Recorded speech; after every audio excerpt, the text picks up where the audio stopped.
भगवान को पाने का सरल से सरल रास्ता। किसी गफलत और शंका में मत रहिए। परमात्मा है, मिलता है, जीते जी मिलता है। मरने के बाद आज तक किसी को नहीं मिला, न आगे मिलेगा। उस परमात्मा को पाने का रास्ता इसी मनुष्य शरीर के अंदर गया है। उस रास्ते की जानकारी आज सत्संग में पूज्य महाराज जी आप सब लोगों को बताएंगे। यह ऐसी अनमोल दौलत है जिसको रुपए पैसे से, सोने चांदी से, हीरे जवाहरात से नहीं खरीदा जा सकता है। भाई बहनों, परम पूज्य बाबा जय गुरुदेव जी महाराज ने आजीवन 116 वर्षों की उम्र तक अथक परिश्रम करके इस देश के करोड़ों करोड़ बिगड़े इंसानों का हृदय परिवर्तन किया। आप आश्चर्य करेंगे, जिन हाथों में कभी तीर, तलवार, तमंचे, बंदूकें, गोले बारूद, लाठी डंडे जैसे तैयार हुआ करते थे, अपने सदुद्देशों के प्रभाव से बाबा जय गुरुदेव जी महाराज ने सब फेंकवा दिया और उन्हीं अपराध वाले हाथों में भगवान के भजन की माला पकड़ाकर पक्का भजनानंदी बना दिया। भाई बहनों, आज के इस बिगड़े समय में, भौतिकवादी युग में, मटीरियलिटी की ईरा में ये कोई छोटा मोटा साधारण नहीं, असाधारण काम, एक्स्ट्रा ऑर्डिनरी टास्क है जिसको बाबा जय गुरुदेव जी महाराज ने कर दिखाया। उनके उपदेश क्या थे, उनकी शिक्षाएं क्या थी, किस रास्ते पर ले जाकर के समूचे भूमंडल को यानी अखिल मानवता को सुखी, संपन्न और निरोगी बनाना चाहते थे, उन्हीं उपदेशों का सारांश यानी निचोड़ प्रस्तुत करती ये प्रार्थना चेतावनी की पंक्तियां आपको सुनाई जा रही हैं। सुनिए, दोहराइए और चिंतन मनन करिए। इसी चेतावनी के बाद पूज्य महाराज जी का आगमन मंच पर हो जाएगा। तो प्रस्तुत है चेतावनी की पंक्तियां, आप इसको सुनिए। जय गुरुदेव, जय गुरुदेव, जय गुरुदेव। महिमा सुनाने चले हैं। जय गुरुदेव, महिमा सुनाने चले हैं। गुरु ज्ञान गंगा बहाने चले हैं। गुरु ज्ञान गंगा बहाने चले हैं। मथुरा नगर के जय गुरुदेव बाबा। मथुरा नगर के जय गुरुदेव बाबा। बताया मनुज तन कुदरती है कावा। बताया मनुज तन कुदरती है काबा। उन्हीं के ही वारिस जगाने चले हैं। उन्हीं के ही वारिस जगाने चले हैं। जय गुरुदेव, महिमा सुनाने चले हैं। जय गुरुदेव, महिमा सुनाने चले हैं। मना कर रहे मांस मदिरा को त्यागो। मना कर रहे मांस मदिरा को त्यागो। जले जल जले की तरफ अब न भागो। जले जल जले की तरफ अब न भागो।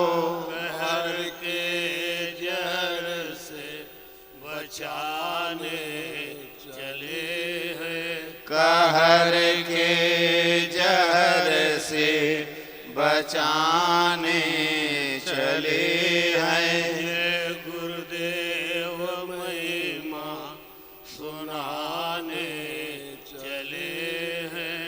जय गुरुदेव महिमा सुनाने चले हैं।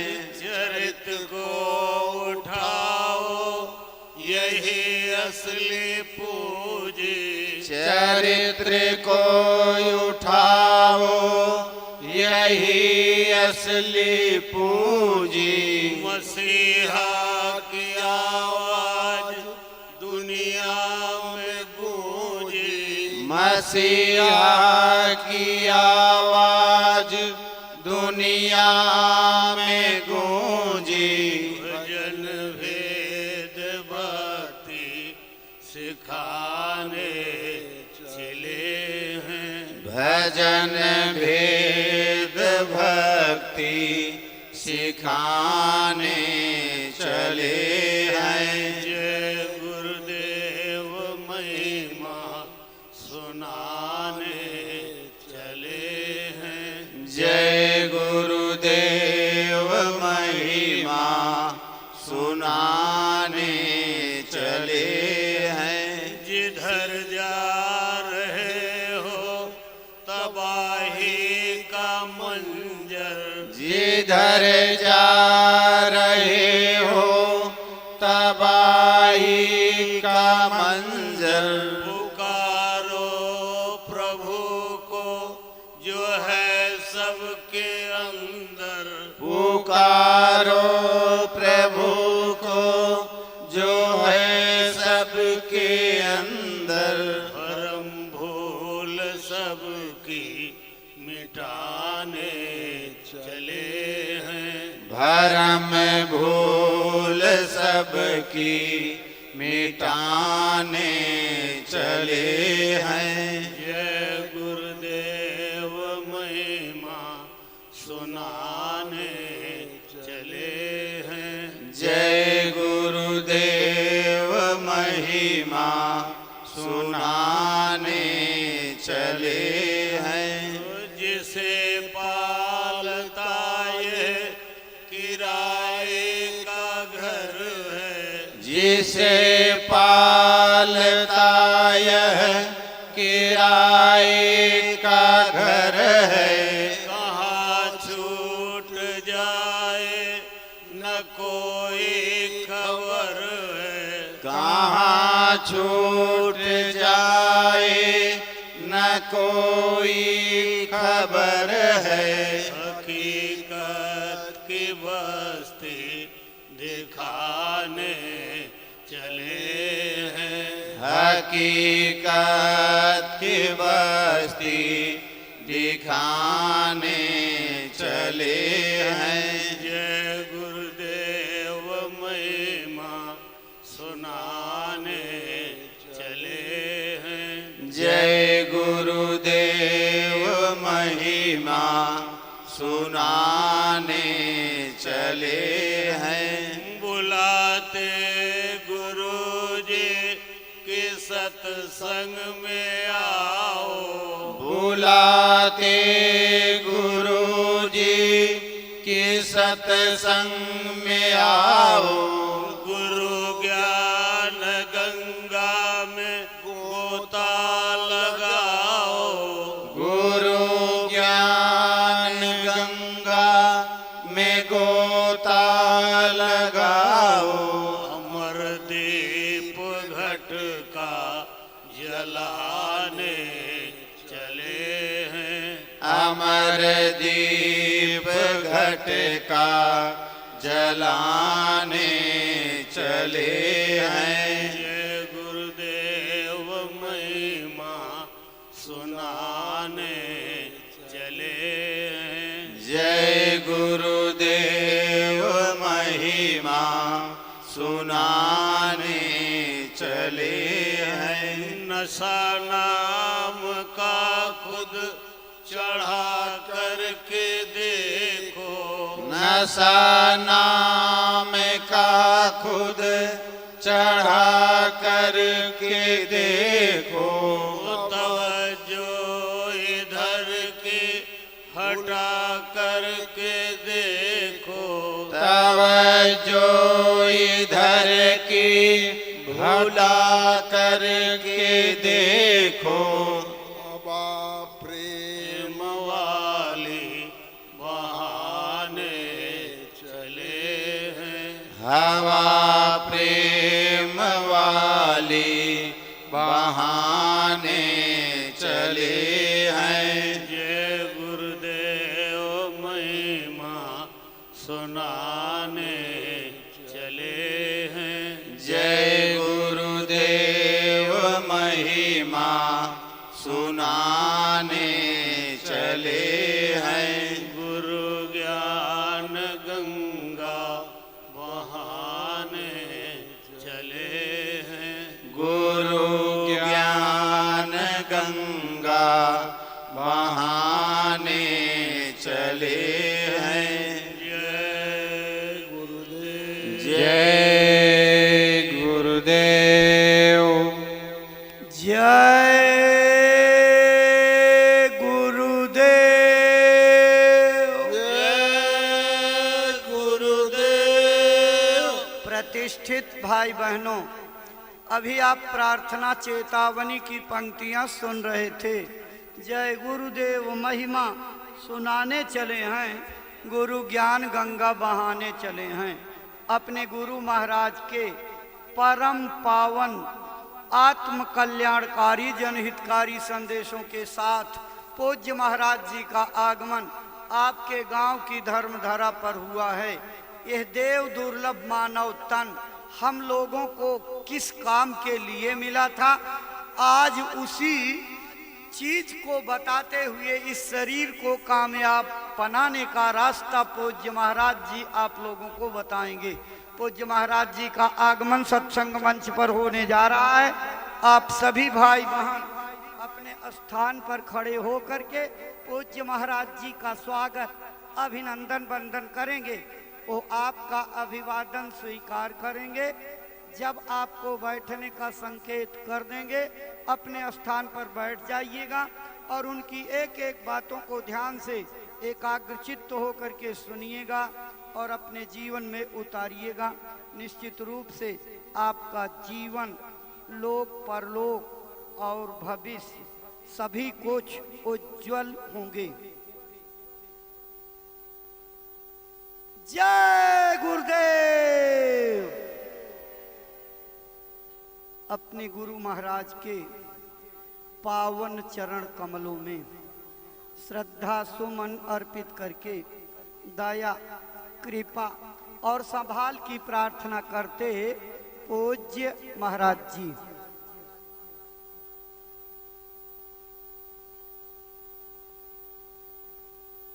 जय गुरुदेव। जय गुरुदेव। अब आप सबको बैठने का संकेत हो गया है। आप अपने स्थान पर बैठ जाइए। आप सबकी श्रद्धा भावनाओं को इकट्ठा करके चलो पकड़ो पुजारी, पकड़िए पकड़िए, इधर मुंह करिए आगे और नीचे करिए और नीचे और नीचे करिए। पूज्य महाराज जी को माल्यार्पण करके स्वागत अभिनंदन वंदन करते हुए जय गुरुदेव।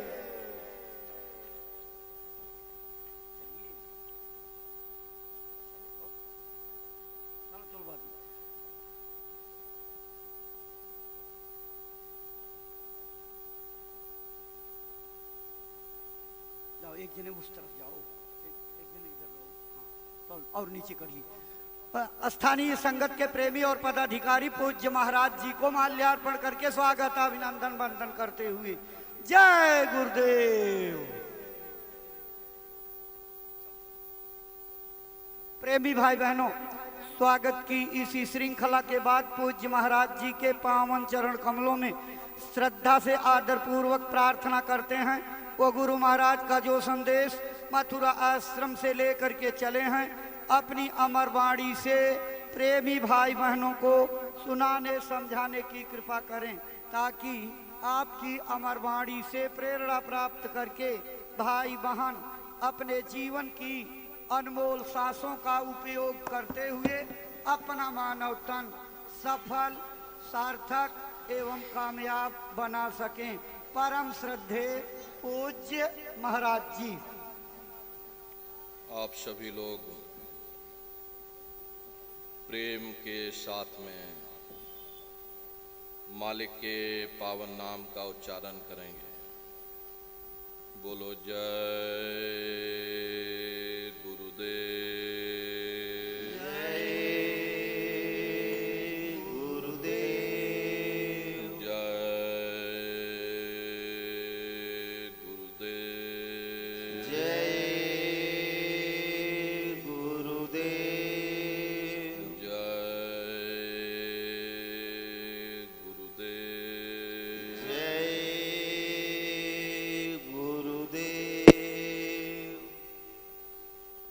सर्वत्र विराजमान शब्द स्वरूप परम पूज्य स्वामी जी महाराज के श्री चरणों में कोटि कोटि नमन प्रणाम करते हुए इस सत्संग समारोह में पधारे हुए सभी सत्संगी धर्म प्रेमी भाई बहनों को सादर जय गुरुदेव। प्रेमी भाई बहनों, हम आप परम सौभाग्यशाली हैं। कैसे कलकाल में हम लोगों को ये मानव तन, ये मनुष्य शरीर प्राप्त हुआ है। उससे भी परम सौभाग्य की बात है कि इस मनुष्य रूपी मंदिर में बैठ करके हम लोगों को सत्संग सुनने का ये अवसर मिल रहा। सत्संग जल जो कोई पावे, मैलाई सब कट कट जावे। ये सत्संग है, ये कोई किस्से और कहानियां नहीं, कथा और कीर्तन नहीं, नाच गाना ढोल और मजीरा नहीं। ये महात्माओं की अजर अमर वाणियां हैं। यदि आपने ध्यान से सुन लिया तो निश्चय ही आपको अपने मानव जीवन के उद्देश्यों के बारे में पता चलेगा कि आखिर ये मनुष्य शरीर हमको क्यों मिला है, क्या इसका उद्देश्य है,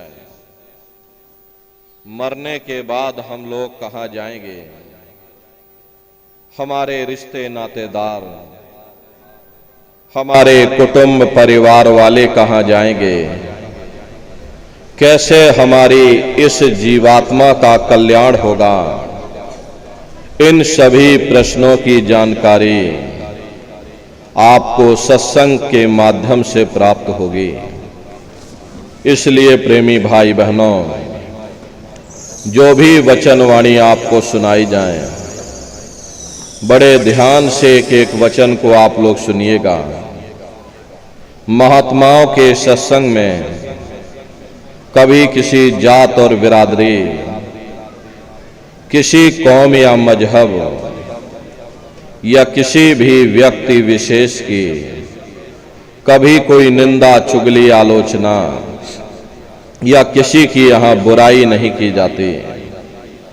सत्संग कैसे जानिए, जित एक नाम वखान। सत्संग वह जगह है जहां केवल शब्द या नाम का प्रचार किया जाता, उस मालिक से मिलने का प्रेम और प्यार पैदा किया जाता। हम आप परम सौभाग्यशाली हैं, ये अवसर हम लोगों को मिला हुआ है। जो भी थोड़े बहुत वचन आज आपको सुनाए जाएं, प्रेम और प्यार के साथ बैठ करके एक एक वचन को बड़े ध्यान के साथ सुनिएगा और समझने की कोशिश करिएगा। हम भी ये प्रयास करेंगे कि आपको सरल से सरल भाषा में आप सभी को समझाया जा सके। प्रेमी भाई बहनों, यह मनुष्य शरीर हम लोगों को बड़े सौभाग्य से प्राप्त हुआ है। ये जीवन बहुत अनमोल है। उस परम पिता परमात्मा ने हमको यह जीवन केवल इसीलिए दिया है ताकि हम जीते जी उस प्रभु की भक्ति करके अपनी जीवात्मा का कल्याण करा सकें। ये 5 तत्वों का पुतला, ये पंच भौतिक शरीर हम लोगों को एक निश्चित समय के लिए मिला हुआ। एक निश्चित समय को हम आप नहीं जानते हैं, किंतु जिसका ये मकान है, जिसका ये शरीर है, वो अवश्य ही जानता है। और समय पूरा हो जाने पर मकान मालिक जबरदस्ती इस मकान को खाली करवा देगा। उस समय न जमीन जायदाद काम आएगी, न ये धन और संपत्ति काम आएगी। जीवात्मा को निकाल करके इस शरीर से बाहर कर दिया जाएगा। ये शरीर हमारा आपका यही जमीन पर धड़ाम से गिर पड़ेगा, क्योंकि जीवात्मा के निकल जाने के बाद में ये शरीर सिर्फ एक माटी का पुतला है, उससे ज्यादा कुछ नहीं। आप इस मिट्टी के पुतले को ले जाकर शमशान भूमि पर जला करके राख कर दोगे। हमारा आपका नाम, हमारी आपकी जात और बिरादरी उसी शमशान भूमि पर जल करके राख हो जाएगी। प्रेमी भाई बहनों, इस दुनिया में हित मित भाई बंधु, रिश्ते नातेदार, कुटुंब परिवार वाले, इनमें से कोई भी चीज तुम्हारी जीवात्मा को इस अधोगति से बचा नहीं सकती। हम कौन हैं? हम कहां से आए हैं? हमें जाना कहां है? ये मानव मात्र के लिए एक कठिन प्रश्न बना हुआ है। इस प्रश्न का हल तब तक नहीं होगा जब तक इस धराधाम पर कोई संत महात्मा फकीर ना मिल जाए। इसीलिए वह मालिक अति दया और कृपा करके संतों महात्माओं को धरती पर भेजते हैं और संत महात्मा फकीर यहां पर आकर के हम जीवों को समझाने की कोशिश करते कि भाई हम आए वह देश से जहां तुम्हारो धाम, तुम सबको घर पहुंचावना एक हमारो काम। हम उसी देश से आए हैं जिस देश के तुम रहने वाले हो, परंतु तुम अपने सच्चे देश को छोड़ करके इस झूठे काल और माया के देश में फंस गए। यह देश तुम्हारा देश नहीं, तुम्हारा देश सचखंड है। ये कौम तुम्हारी कौम नहीं, तुम्हारी कौम सतनाम है। और ये जीवात्मा उस सतनाम रूपी समुद्र की बूंद है। इस बूंद को समुद्र से मिलाओ, यानी जीवात्मा को उस परमात्मा से मिलाओ। वो परमात्मा है, वो आपको मिलेगा, जीते जी मिलेगा। इसी मनुष्य शरीर में मिलेगा। इसी मनुष्य शरीर के अंदर जा करके परमात्मा से मिलने का वह एकमात्र दरवाजा है। उस दरवाजे का भेद केवल संतों महात्माओं को ही प्राप्त है। ये दुनिया के लोग, दुनिया की आवाम जनमानस दुनिया के ज्ञान को पढ़ करके अहंकार में डूबे रहते हैं कि हमसे बड़ा कोई ज्ञानी यहाँ नहीं है। लेकिन उनको ये नहीं मालूम, जहां ये दुनिया का ज्ञान समाप्त होता है, उसी के सिर की चोटी से ये आध्यात्मवाद, आत्मा और परमात्मा का ये गूढ़ ज्ञान, रहस्य विज्ञान प्रारंभ होता। उस विज्ञान को पाने के लिए सबसे पहले यह जरूरी है कि पहले आप लोग मानवतावादी बनो, मानव धर्म और मानव कर्म को अपनाओ। अरे मानव धर्म क्या है? इंसान इंसान के काम आवे, एक दूसरे की निस्वार्थ भाव से सेवा करे, सत्य, दया, अहिंसा, परोपकार आदि गुणों को अपने जीवन में उतार करके और किसी संत महात्मा की खोज करके उनके बताए हुए रास्तों पर चल करके उस मालिक की भक्ति करके अपनी जीवात्मा का कल्याण करा ले, यही इंसान का सबसे बड़ा मानव धर्म है। लेकिन आज इस कलकाल में ये दुनिया की आवाम जनमानस इंद्रियों के भोग और वासनाओं में, शराबों और कबाबों में, मांस और मदिरा में सुख ढूंढने की कोशिश कर रही। ये चरित्र पतन जैसे कार्यों को अपना करके आवाम जनमानस कैसे सुखी हो सकती है? पहले अपने चरित्र जैसे धन को इकट्ठा करो, क्योंकि चरित्र ही सब कुछ है। चरित्र ही मानव धर्म की पूंजी है। ये दुनिया भर के रगड़े झगड़े, पिता पुत्र में लड़ाई, आदमी औरत में लड़ाई, घर परिवार में लड़ाई, समाज में लड़ाई, जातियों में लड़ाई, मुल्क में लड़ाई, हरे नर नारियों, ये इंसानों का काम नहीं है, ये हैवानों का काम है। इसलिए पहले आप इंसान बनो, चरित्रवान बनो, महात्माओं के समीप आओ। वे जो दया का प्रसाद दें उसे खुशी खुशी लेकर के अपने निज घर को जाओ, जहां न फिर जन्मना है और न ही फिर मरना है।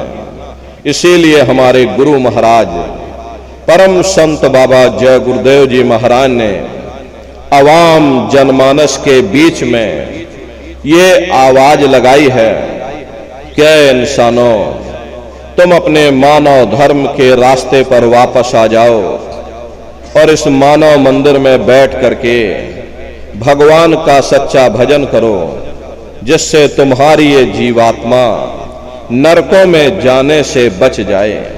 अरे हम माने ना माने, लेकिन संत महात्मा त्रिकालदर्शी होते हैं, वे सब कुछ जानते हैं।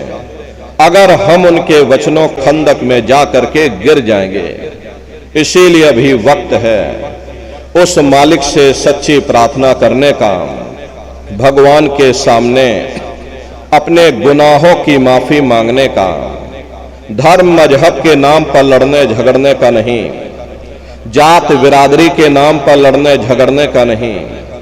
अरे हमने बहुत लड़ लिया, बड़े बड़े झगड़े और फसादें की, बड़ी बड़ी नुक्ताचीनी की, सिवाय नफरत के हमको क्या मिला? नफरत की ऐसी ज्वाला जली जिसमें घर जल गया, परिवार जल गया, समाज जल गई, जातियां जल गईं, अब सारा देश जल उठा। इसीलिए सारी मानवता बहुत थक गई।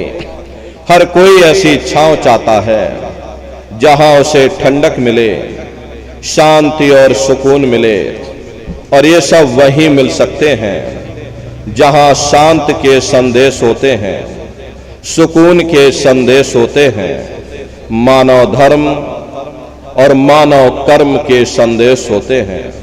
और ये संदेश केवल संत महात्मा फकीर देते हैं, जो समदर्शी होते हैं, जो समस्त जीवों के अंदर उस प्रभु के अंश को देखते हैं।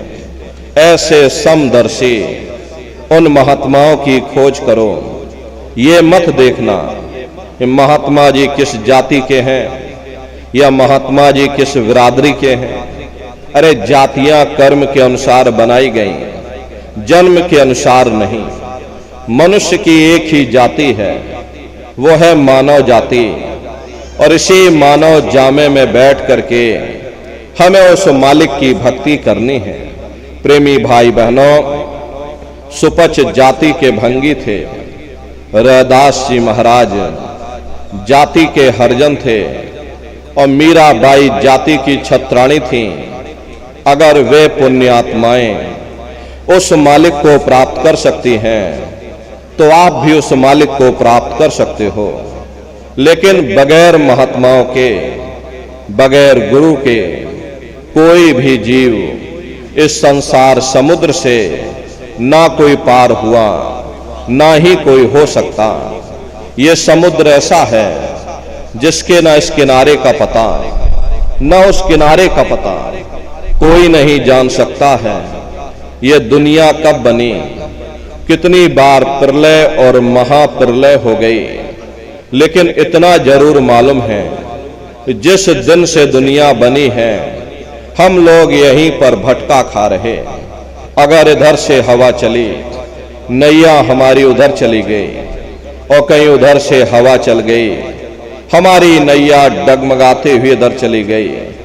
न जाने कितने युग और कल्प बीत गए, कितना समय बीत गया, लेकिन हमारे ये जीवन की नैया आज तक इस भवसागर से किनारे नहीं लगी।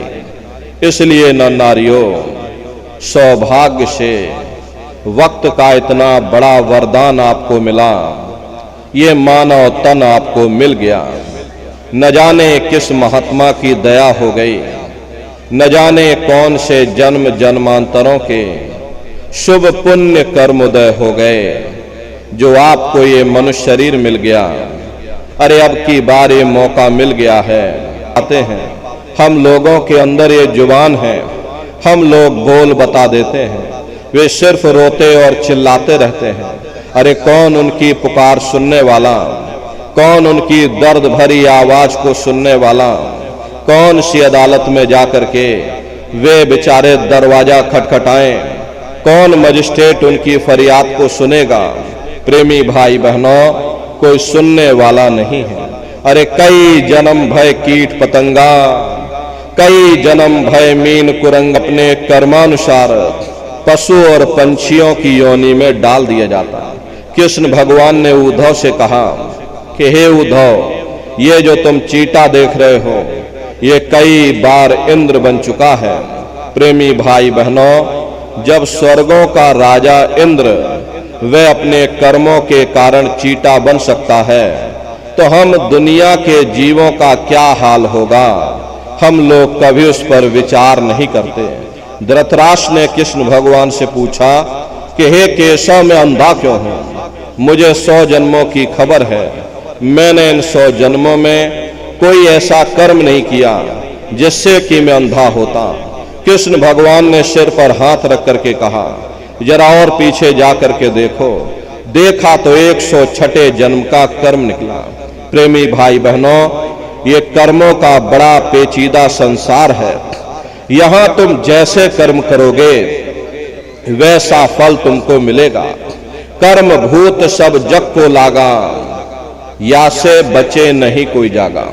कर्मों का ये भूत सारे संसार के जीवों को लगा हुआ। कर्मों के वशीभूत होकर के ये मनुष्य बार बार जन्म लेता और मरता है, नरकों की सजा को भोगता है।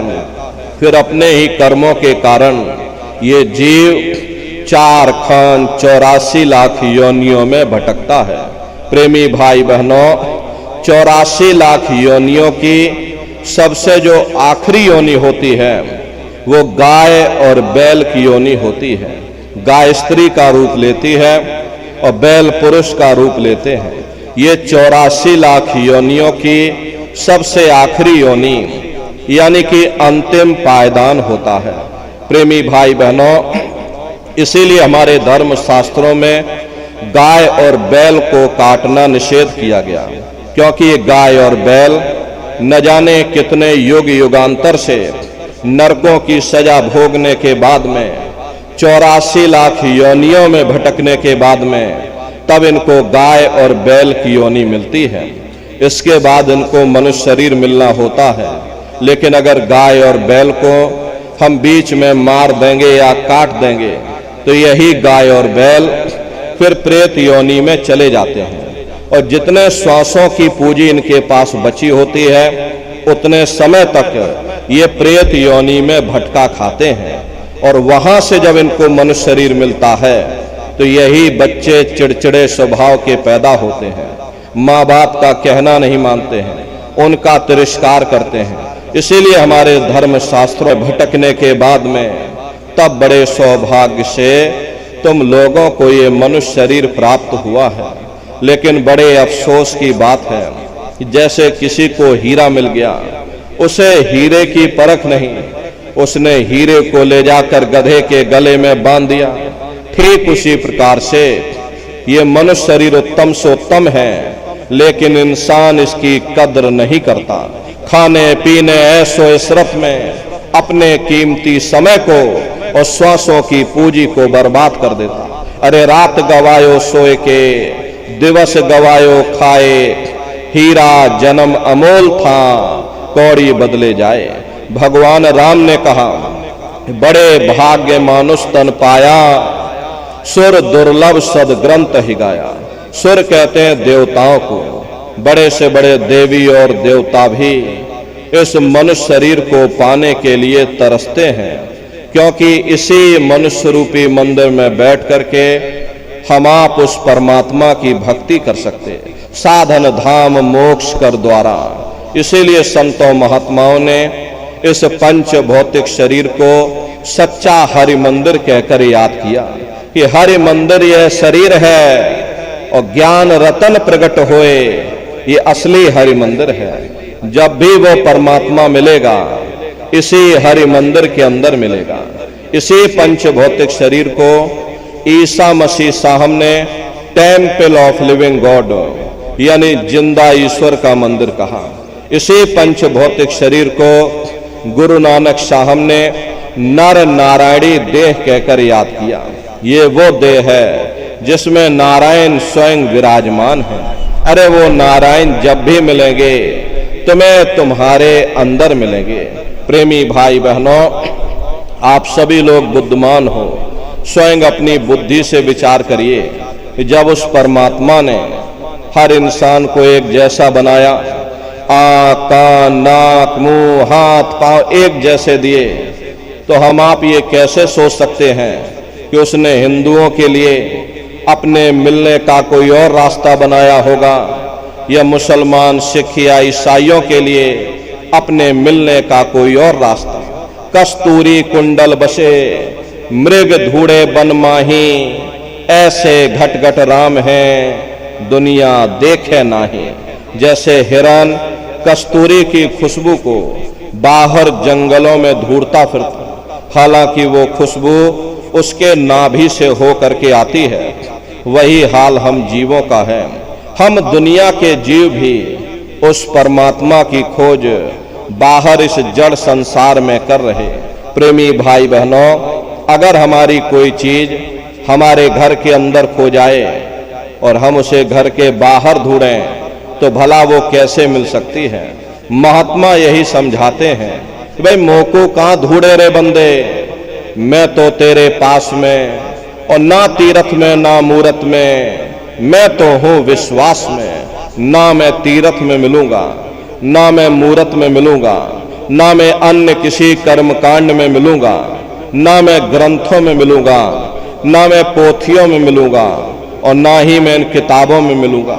चाहे सारी उम्र बैठ करके तुम किताबें पढ़ते रहो, रात दिन ढोलक मजीरा बजा बजा करके उन चौपाइयों को तुम रटते रहो, अरे मैं जब भी मिलूंगा तुम्हें तुम्हारे अंदर मिलूंगा। प्रेमी भाई बहनों, बड़ी सीधी सी बात है कि अगर खाना बनाने की किताब सारी उम्र बैठ करके पढ़ते ही रहोगे कि भाई खाना ऐसे बनता है, खाना वैसे बनता है, खाने में नमक डाला जाता है, खाने में तेल डाला जाता है, फिर खाने में हल्दी डाली जाती है, फिर उसमें जीरा डाल दिया जाता है, तो कभी तुम्हारा पेट नहीं भर सकता। जब तक आप खाना बनाओगे नहीं, उसे स्वयं खाओगे नहीं, कभी तुम्हारा पेट नहीं भर सकता। अरे हम वेदों की निंदा नहीं करते, हम ग्रंथों की निंदा नहीं करते, हम गीता, कुरान और बाइबल की निंदा नहीं करते। वेद, शास्त्र, गीता, कुरान, बाइबल जितनी भी हमारी धर्म पुस्तकें हैं हमारे लिए सभी सम्मानित हैं, सभी हमारे लिए पूजनीय हैं, हमारे लिए सभी वंदनीय हैं। लेकिन जो कुछ उन धर्म पुस्तकों में लिखा है हमें उस राह पर चलना भी पड़ेगा। जब तक हम उस राह पर चलेंगे नहीं हम कभी उस परमात्मा को प्राप्त नहीं कर सकते। जितनी भी हमारी धर्म पुस्तकें हैं चिल्ला चिल्ला करके सब यही कह रही हैं कि भाई मनुष्य के अंदर अंड खंड ब्रह्मांड है, स्वयं वो परमात्मा तुम्हारे अंदर बैठा है।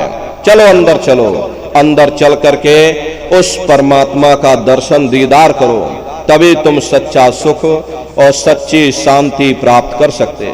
वरना इस नाशवान जगत में न कभी किसी को सुख मिला न भविष्य में कभी मिल सकता। हम सब दुनिया के जीव सुख और शांति की खोज में रात और दिन भटक रहे, लेकिन महात्मा कहते हैं भाई अगर तुम सुख पाना चाहते हो, अगर तुम सच्ची शांति पाना चाहते हो तो लगो तुम अब चढ़कर सतनाम, उस सतनाम की खोज करो, उस परमात्मा की खोज करो। क्योंकि जितना समय तुम्हारा ध्यान मालिक की भक्ति में लगा रहेगा तुम दुनिया में 2-4 दिन जरूर सुख हासिल कर सकते हो। और अगर तुम्हारा ध्यान मालिक की भक्ति से हट जाएगा तो ये सारी दुनिया तुम्हारे लिए दुख का रूप बन करके खड़ी हो जाएगी। प्रेमी भाई बहनों, आप सभी लोग बुद्धिमान हो, स्वयं अपनी अपनी बुद्धि से विचार करिएगा। एक छोटा सा बच्चा अपने पिता की उंगली पकड़ करके मेला या नुमाइश में घूमने जाता है। उसे मेले के हर साजो सामान बड़ी खूबसूरत नजर आती है। किसी जगह खेल खिलौनों की दुकानें लगी, कहीं गुड्डे गुड़ियों की दुकानें लगी, कहीं झूलों की दुकानें लगी, कहीं मिठाई और पकवान की दुकानें लगी। वो बच्चा यही सोचता है कि शायद ये खुशी हमको इस मेले के साज महात्मा है, वो परमेश्वर है जिसने अंड खंड ब्रह्मांड की रचना की। अरे जितना समय तुम्हारा ध्यान मालिक की भक्ति में लगा रहेगा तुम दुनिया में 2-4 दिन जरूर सुख हासिल कर सकते हो। और अगर तुम्हारा ध्यान मालिक की भक्ति से हट जाएगा तो सारी दुनिया तुम्हारे लिए दुख का रूप बन करके खड़ी हो जाएगी। इसीलिए महात्मा कहते हैं भाई अगर तुम सुख पाना चाहते हो, अगर तुम शांति पाना चाहते हो तो उस मालिक की भक्ति करो। सुरत शब्द नाम की कमाई करना, सब जतन दूर अब धरना। कोई दूसरा उपाय करने की जरूरत नहीं है। ऐसा नहीं कि गंगा गए गंगा राम बन गए और जमुना गए जमुना दास बन गए, ये भी कर लें वो भी कर लें, कोई ना कोई उपाय कारगर होगा ही। प्रेमी भाई बहनों, इस बात को हमेशा ध्यान में रखिएगा, जो पानी 100 सुराखों से बहेगा वो कभी खेत नहीं सींच सकता। अगर हम अपने ध्यान को दुनिया में चारों तरफ फैलने देंगे हम कभी कुछ भी प्राप्त नहीं कर सकते। नाम विसार चलहि अनिमार्ग, अंत काल पछताई। नाम की कमाई का तरीका छोड़ करके और किसी रास्ते पर चल करके देख लो, अंत समय पछताना पड़ेगा। इसीलिए महात्मा कहते हैं भाई सुरत शब्द नाम की कमाई करना, सब जतन दूर अब धरना। जितने भी महात्मा धरती पर आए उस मालिक को पाया सुरत शब्द नाम योग की साधना करके ही पाया।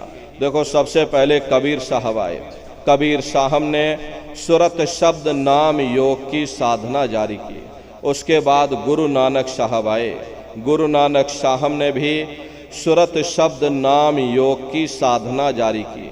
उसके बाद और भी बहुत सारे महात्मा आए, कबीर, नानक, दादू दरिया, भीखा साहब, पलटू साहब, जगजीवन साहब।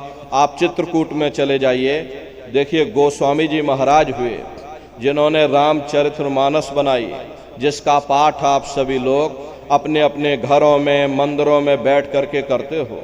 गोस्वामी जी महाराज केवल एक कवि नहीं थे, पूरे महात्मा थे।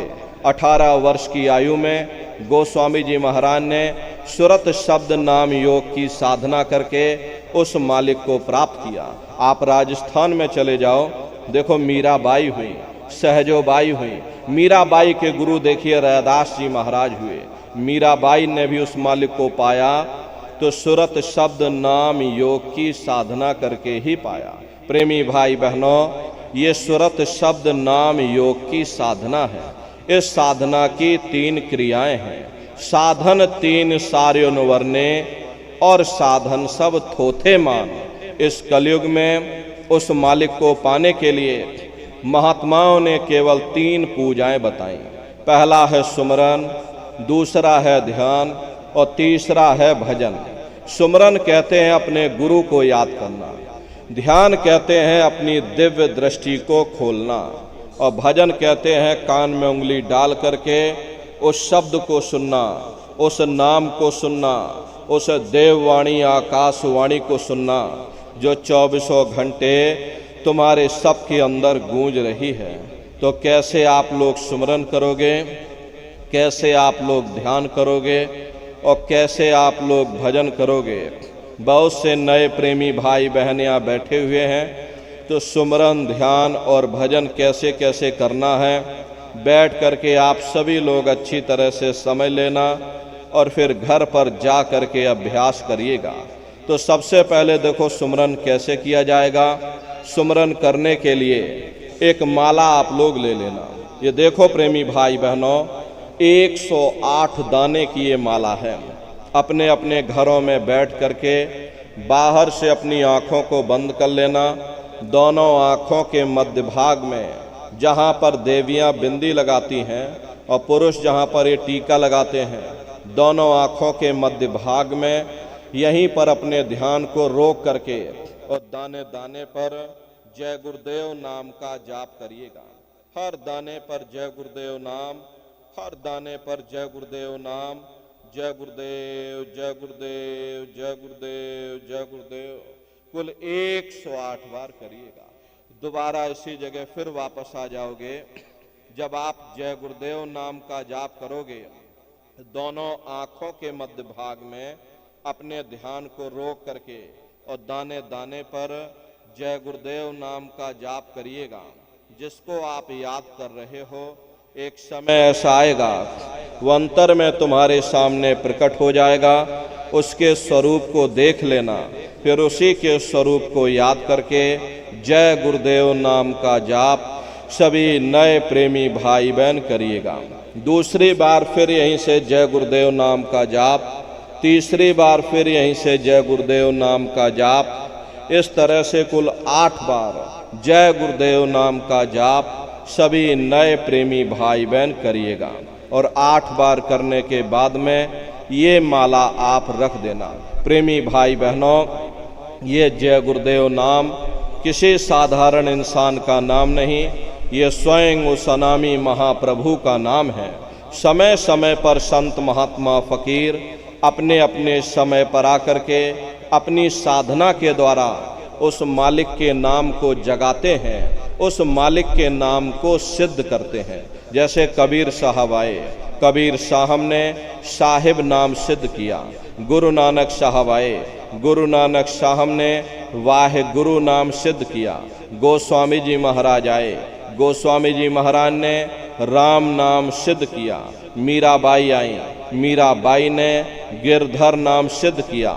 सूरदास जी महाराज आए, सूरदास जी महाराज ने श्याम नाम सिद्ध किया। इसी तरह से हमारे गुरु महाराज जय गुरुदेव नाम सिद्ध करके गए। जय गुरुदेव नाम का जहाज लगा कर गए। अगर इस जहाज पर सारी दुनिया बैठेगी, ये जहाज सारी दुनिया को पार करेगा। एक है साध है सब सद है, सब साध है सब जाए। पहले अपने गुरु की उंगली पकड़ लो, क्योंकि गुरु तुम्हारा सच्चा रहबर है। गुरु बिन भव निज तरह न कोई, बगैर गुरु के तुम्हारी ये जीवात्मा इस भव सागर से पार नहीं जा सकती। गुरु गोविंद दो खड़े और काके लागू पाई, और बलिहारी गुरु आपने जिन गोविंद दियो बताई।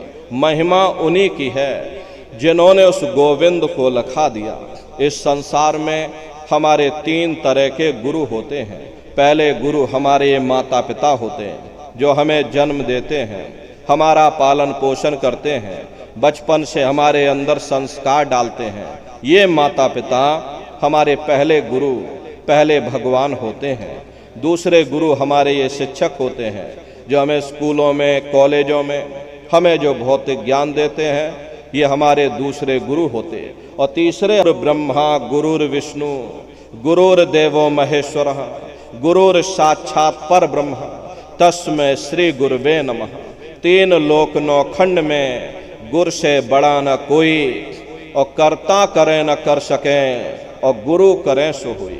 इसलिए प्रेमी भाई बहनों, साधना करने से पहले जय गुरुदेव नाम का सुमरन सभी नए प्रेमी भाई बहन करिएगा। सुमरन करने के बाद में फिर आप लोग ध्यान पर बैठिएगा। दूसरा है ध्यान।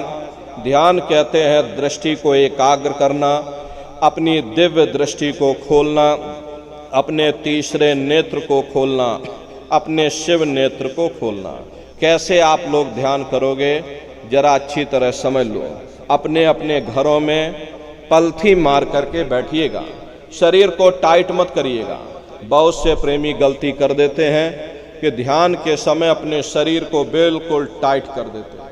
यदि आप अपने शरीर को टाइट कर दोगे, ये शरीर आपका थक जाएगा, फिर शरीर ढीला पड़ जाएगा, फिर जैसे के तैसे हो जाओगे। इसलिए पहले से ही अपने शरीर को बिल्कुल ढीला छोड़ देना। जितना आराम से आप बैठोगे उतना आपके लिए अच्छा रहेगा। तो अपने अपने घरों में ढीले बदन से आराम से बैठ जाना। बाहर से अपनी आँखों को बंद कर लेना। दोनों आँखों के मध्य भाग में दूर सामने देखिएगा तो सामने आपको अंधेरा दिखाई पड़ेगा। जब आप अपने बाहर की आँख को बंद कर लोगे और अंतर में सामने देखोगे तो सामने आपको अंधेरा दिखाई देगा। बस उसी अंधेरे में एक जगह पर आप अपनी दृष्टि को रोकिएगा। होशियारी यही रहे, ये आँखों की पुतलियाँ हिलने ना पाए। शुरुआती समय में ये आँखों की पुतलियाँ अंदर अंदर हिलेंगी, लेकिन जब आप रोज रोज अभ्यास करोगे, करत करत अभ्यास ते जड़मत होत सुजान, जब रोज रोज अभ्यास करोगे तो आँखों की पुतलियाँ हिलना बंद हो जाएंगी। तो दूर सामने अंधेरे में एक जगह पर आप अपनी दृष्टि को रोकिएगा या उस अंधेरे को लगातार देखते रहना।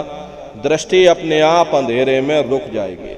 उस समय किसी के बारे में सोचना नहीं, किसी के बारे में विचार मत करिएगा। शरीर को बिल्कुल हिलाइएगा नहीं। शून्य हो करके, शांत चित्त हो करके, निर्विचार हो करके बस सामने उस अंधेरे को लगातार देखते रहना। देखते देखते देखते देखते एक समय ऐसा आएगा कि आपकी ये दृष्टि उस अंधेरे में रुक जाएगी। और जैसे ही आपकी दृष्टि अंधेरे में रुकेगी तो सुई की नोक के बराबर काले में भी काला बिंदु, बड़ा चमकीला बिंदु होगा, तारे की तरह चम चम चम चम चमकेगा। वो चमकता हुआ तारे जैसा बिंदु आपको सामने दिखाई पड़ेगा। और जब वो बिंदु सामने दिखाई पड़ जाए तब आप अपनी दृष्टि को उस बिंदु पर एकाग्र कर देना। वही बिंदु दरवाजा है, वही बिंदु खिड़की है। उसी को हरि का द्वार यानी कि हरिद्वार कहा गया। बहुत विशाल वो दरवाजा है। ये संसार कुछ नहीं है। ऐसे तुम लाखों संसार इकट्ठे करके एक साथ दरवाजा, उसके प्रकाश की अनुभूति आप स्वयं करोगे। ठीक उसी तरह से कर्मों के बादल अंधकार बन करके, काली दीवार बन करके हमारी आँखों के सामने खड़े हो गए। जब आप अपनी आँखों की पुतलियों को उस अंधेरे में रोक करके रखोगे तो उसी अंधेरे में सुराख हो जाएगा। यही कहा गया है, दोनों तिल एक तार मिलाओ तब देखो गुलजारा है। यानी दोनों आँखों की पुतलियों को अंधेरे में एक जगह पर रोक करके रखो। जब आँखों की पुतलियों को अंधेरे में रोक करके रखोगे तो उसी अंधेरे में सुराख हो जाएगा। सामने चमकता हुआ बिंदु दिखाई पड़ेगा। और जब वो बिंदु सामने दिखाई पड़ जाए तब आप अपनी दृष्टि को उस बिंदु पर एकाग्र कर देना। और जब आप अपनी दृष्टि उस बिंदु पर एकाग्र कर दोगे तो वही बिंदु दरवाजा है। वो दरवाजा खुल जाएगा, ये शिव नेत्र खुल जाएगा, ये दिव्य दृष्टि आपकी खुल जाएगी और आप दरवाजे के अंदर दाखिल हो जाओगे। एक बार प्रेमी भाई बहनों ये दिव्य दृष्टि आपकी खुल जाए, फिर क्या भूत, क्या भविष्य, क्या वर्तमान, कोई भेद आपसे गुप्त नहीं रहेगा। लाखों वर्ष पहले क्या हुआ था, भविष्य में क्या होने वाला है, आप अपने अपने घरों में बैठ करके और ध्यान लगा करके भूत, भविष्य और वर्तमान को देख सकते हो। तो यह है ध्यान करने का तरीका। और तीसरा है भजन। गाने बजाने का नाम भजन नहीं है। ये नाच गाना, ढोल मजीरा, हारमोनियम, तबला, प्रेमी भाई बहनों, अरे इसका नाम भजन नहीं है। भजन कहते हो शब्द को सुनना, उस नाम को सुनना, उस देववाणी आकाशवाणी को सुनना जो 24 घंटे तुम्हारे सबके अंदर गूंज रही है। तो कैसे भजन करोगे, जरा अच्छी तरह से समझ लो। ये दोनों उंगली कानों में डाल करके ये कानों को बंद कर लेना। कान इसीलिए बंद किए जाते हैं ताकि बाहर की कोई आवाज़ हमको सुनाई ना पड़े। अरे अपनी सुविधा से बैठिएगा, कुर्सी पर चाहे कुर्सी पर बैठ जाओ, सोफे पर चाहे सोफे पर बैठ जाना, या कोई तकिया इस तरह से रख लेना, दोनों कोहनियाँ रख करके दोनों उंगली कानों में डाल करके ये कानों को बंद कर लेना। प्रेमी भाई बहनों यही कहा गया कि आँख कान मुख बंद कराओ, अनहद झिंगा शब्द सुनाओ। यानी पहले अपनी आँख को बंद करो, अपने मुख को बंद करो, दोनों उंगली कानों में डाल करके ये कानों को बंद कर लो और ऊंचे से ऊंचा ध्यान दे करके उस आवाज़ को सुनने की कोशिश करो। प्रेमी भाई बहनों जब आप अपने कानों को बंद करके अंतर में गौर से सुनोगे तो आपको ऐसा अनुभव होगा कि कहीं सीटी जैसी आवाज़ हमारे कानों में बज रही है। टी, इस तरह से सीटी जैसी आवाज़ शुरू में आप सभी को सुनाई पड़ेगी। शाम को अपने अपने घरों में जाकर बैठिएगा, ये कानों को जरा बंद कर लेना, अंतर में गौर से सुनिएगा तो सीटी जैसी आवाज़ आप सभी को सुनाई पड़ेगी। करना कुछ नहीं है, लेटे हो चाहे बैठे हो, बस आप उस आवाज़ को सुनते रहना और सुनते सुनते उसी में लीन हो जाओ।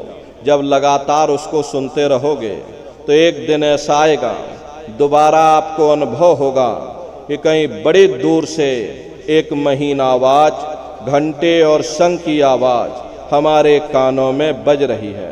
जैसे मंदिरों में घंटियाँ बजती हैं, टन टन टन टन। तो बाहर तो आपने नकल किया। महात्माओं ने कहा था ये शरीर तुम्हारा सच्चा हरि मंदिर है और इसी हरि मंदिर के अंदर 24 घंटे वो घंटे और शंख की आवाज़ गूंज रही है। उसी घंटे शंख की आवाज़ को महात्माओं ने शब्द कहा। अरे आपकी धर्म पुस्तकों में लिखा है कि पोथी पढ़ पढ़ जग मुआ और पंडित भया न कोई, 2.5 अक्षर प्रेम का पढ़े सो पंडित हुई। दुनिया वाले कहते हैं कि 2.5 अक्षर का मतलब प्रेम है। अरे प्रेम नहीं है, प्रेम में मात्रा लगी हुई। यहाँ पर जिस 2.5 अक्षर का वर्णन उन महात्माओं ने किया है वो है शब्द, शा आधा बा और दा। उसी शब्द को महात्माओं ने नाम कहा। कल जुग जोग न जग न ज्ञाना, एक आधार नाम गुण गाना। कलयुग में न योग है, न यज्ञ है, न ये ज्ञान है। तो कलयुग में क्या है? कलयुग केवल नाम आधारा और सुमिर सुमिर नर उतर ही पारा। कलयुग में केवल नाम का आधार है। प्रेमी भाई बहनों यहाँ पर आपको ये समझना होगा कि नाम 2 प्रकार के होते हैं। एक वर्णात्मक नाम होता है, दूसरा धुनात्मक नाम होता है। वर्णात्मक नाम वो है जो लिखने पढ़ने बोलने में आता है, जैसे राम श्याम सीताराम, हरे रामा हरे कृष्णा। ये सभी वर्णात्मक नाम होते हैं जो जवान से बोले जाते हैं। लेकिन संत महात्मा उस धुनात्मक नाम की महिमा गाते हैं जो न लिखने में आता है न जवान से बोलने में आता है, जो हर इंसान के अंदर रात और दिन धुनकारे दे रहा। वो नाम कहाँ मिलेगा? नाम रहे संतन या धीना और संत बिना कोई नाम न चिन्हा। उसी घंटे संग की आवाज को महात्माओं ने शब्द या नाम कहा। उसी घंटे संग की आवाज को ईसा मसीह साहब ने वर्ड या लागस कहकर याद किया। उसी घंटे संग की आवाज को गुरु नानक साहब ने अनहद वाणी कहकर याद किया। चीन में जो महात्मा हुए उन्होंने इसको ताओ कहकर याद किया। मुसलमान फकीरों ने इसे कलमा कहकर याद किया और हिंदू महात्माओं ने इसे देववाणी आकाशवाणी कहकर याद किया। उन अलग अलग महात्माओं ने अपनी अपनी भाषा में हम लोगों को समझाने की कोशिश की है कि भाई वो घंटे संग की आवाज़ तुम्हारे सबके अंदर गूंज रही है, वो आपको सुनाई पड़ेगी। लेकिन शुरुआती समय में आपको ऐसा मालूम पड़ेगा कि कहीं बड़ी दूर पर घंटियां बज रही, टन टन टन टन, लेकिन सुनाई हर एक को पड़ेगी। प्रेमी भाई बहनों, जब घंटे और शंख की आवाज़ आपको अपने अंदर सुनाई पड़ने लग जाए तब आप सीटी की आवाज़ को छोड़ देना और घंटे शंख की आवाज़ को पकड़ लेना, उसको आप सुनने लग जाना। जब आप उसको सुनने लग जाओगे तो वो आवाज़ धीरे धीरे बढ़ना शुरू होगी और बढ़ते बढ़ते इस कदर बढ़ेगी कि आपके रोम रोम में घंटे और शंख की आवाज़ गूंजने लगेगी। अरे बड़ी घनघोर आवाज़ होती है, बड़ी मधुर वो आवाज़ होती है।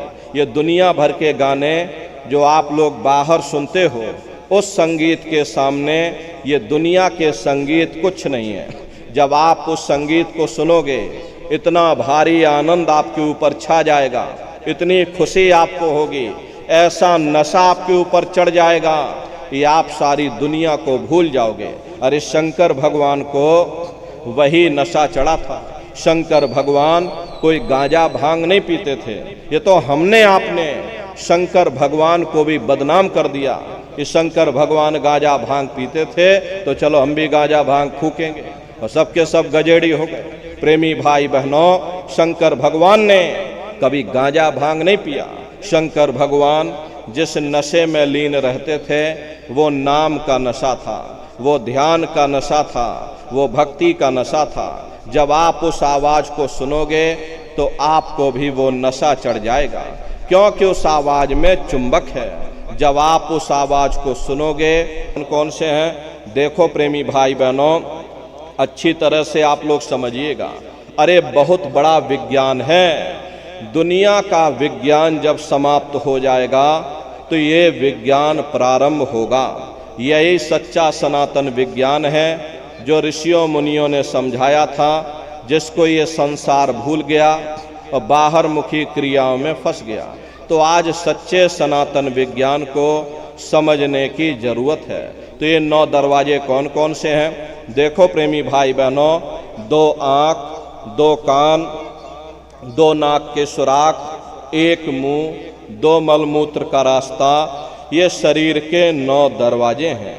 सबसे पहला दरवाजा गुदा चक्र आता है। गुदा चक्र में गणेश जी वास करते हैं। गणेश जी वहाँ के मालिक हैं। ये 4 दल का कवल है। यहाँ पर पृथ्वी तत्व पाया जाता है। उसके ऊपर इंद्री चक्र आता है। इंद्री चक्र में ब्रह्मा जी वास करते हैं। ब्रह्मा जी वहाँ के मालिक हैं। ये 6 दल का कवल है।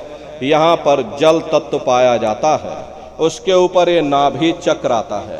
नाभि चक्र में विष्णु जी वास करते हैं। विष्णु जी यहाँ के मालिक हैं। ये 8 दल का कवल है। यहाँ पर अग्नि तत्व पाया जाता है। उसके ऊपर हृदय चक्र आता है। हृदय चक्र में शिव जी वास करते हैं। शिव जी यहाँ के मालिक हैं। ये 12 दल का कवल है। यहाँ पर वायु तत्व पाया जाता है। अरे वास तो वो ऊपरी मंडलों में, ऊपरी लोकों में वास करते हैं, लेकिन उनका प्रकाश, उनकी किरणें इन चक्रों पर पड़ती हैं। उसी के ऊपर एक कंठ चक्र आता है। यहाँ पर आद्या महाशक्ति की किरणें पड़ती हैं। ये 16 दल का कवल है। और आप सबसे ऊपर, तुम्हारी जीवात्मा सबसे ऊपर दोनों आँखों के मध्य भाग में बैठी है, जहाँ पर ये देवियाँ बिंदी लगाती हैं और पुरुष जहाँ पर ये टीका लगाते हैं। ये बिंदी और ये टीका यहाँ पर हम लोग इसीलिए लगाते हैं क्योंकि यहीं पर हमारी जीवात्मा बैठी है, उसका श्रृंगार किया जाता है। ये 10वां द्वार है जहाँ पर तुम्हारी जीवात्मा बैठी है। ये दोनों आँखों के बीचों बीच में, इसी को 10वां द्वार कहते हैं।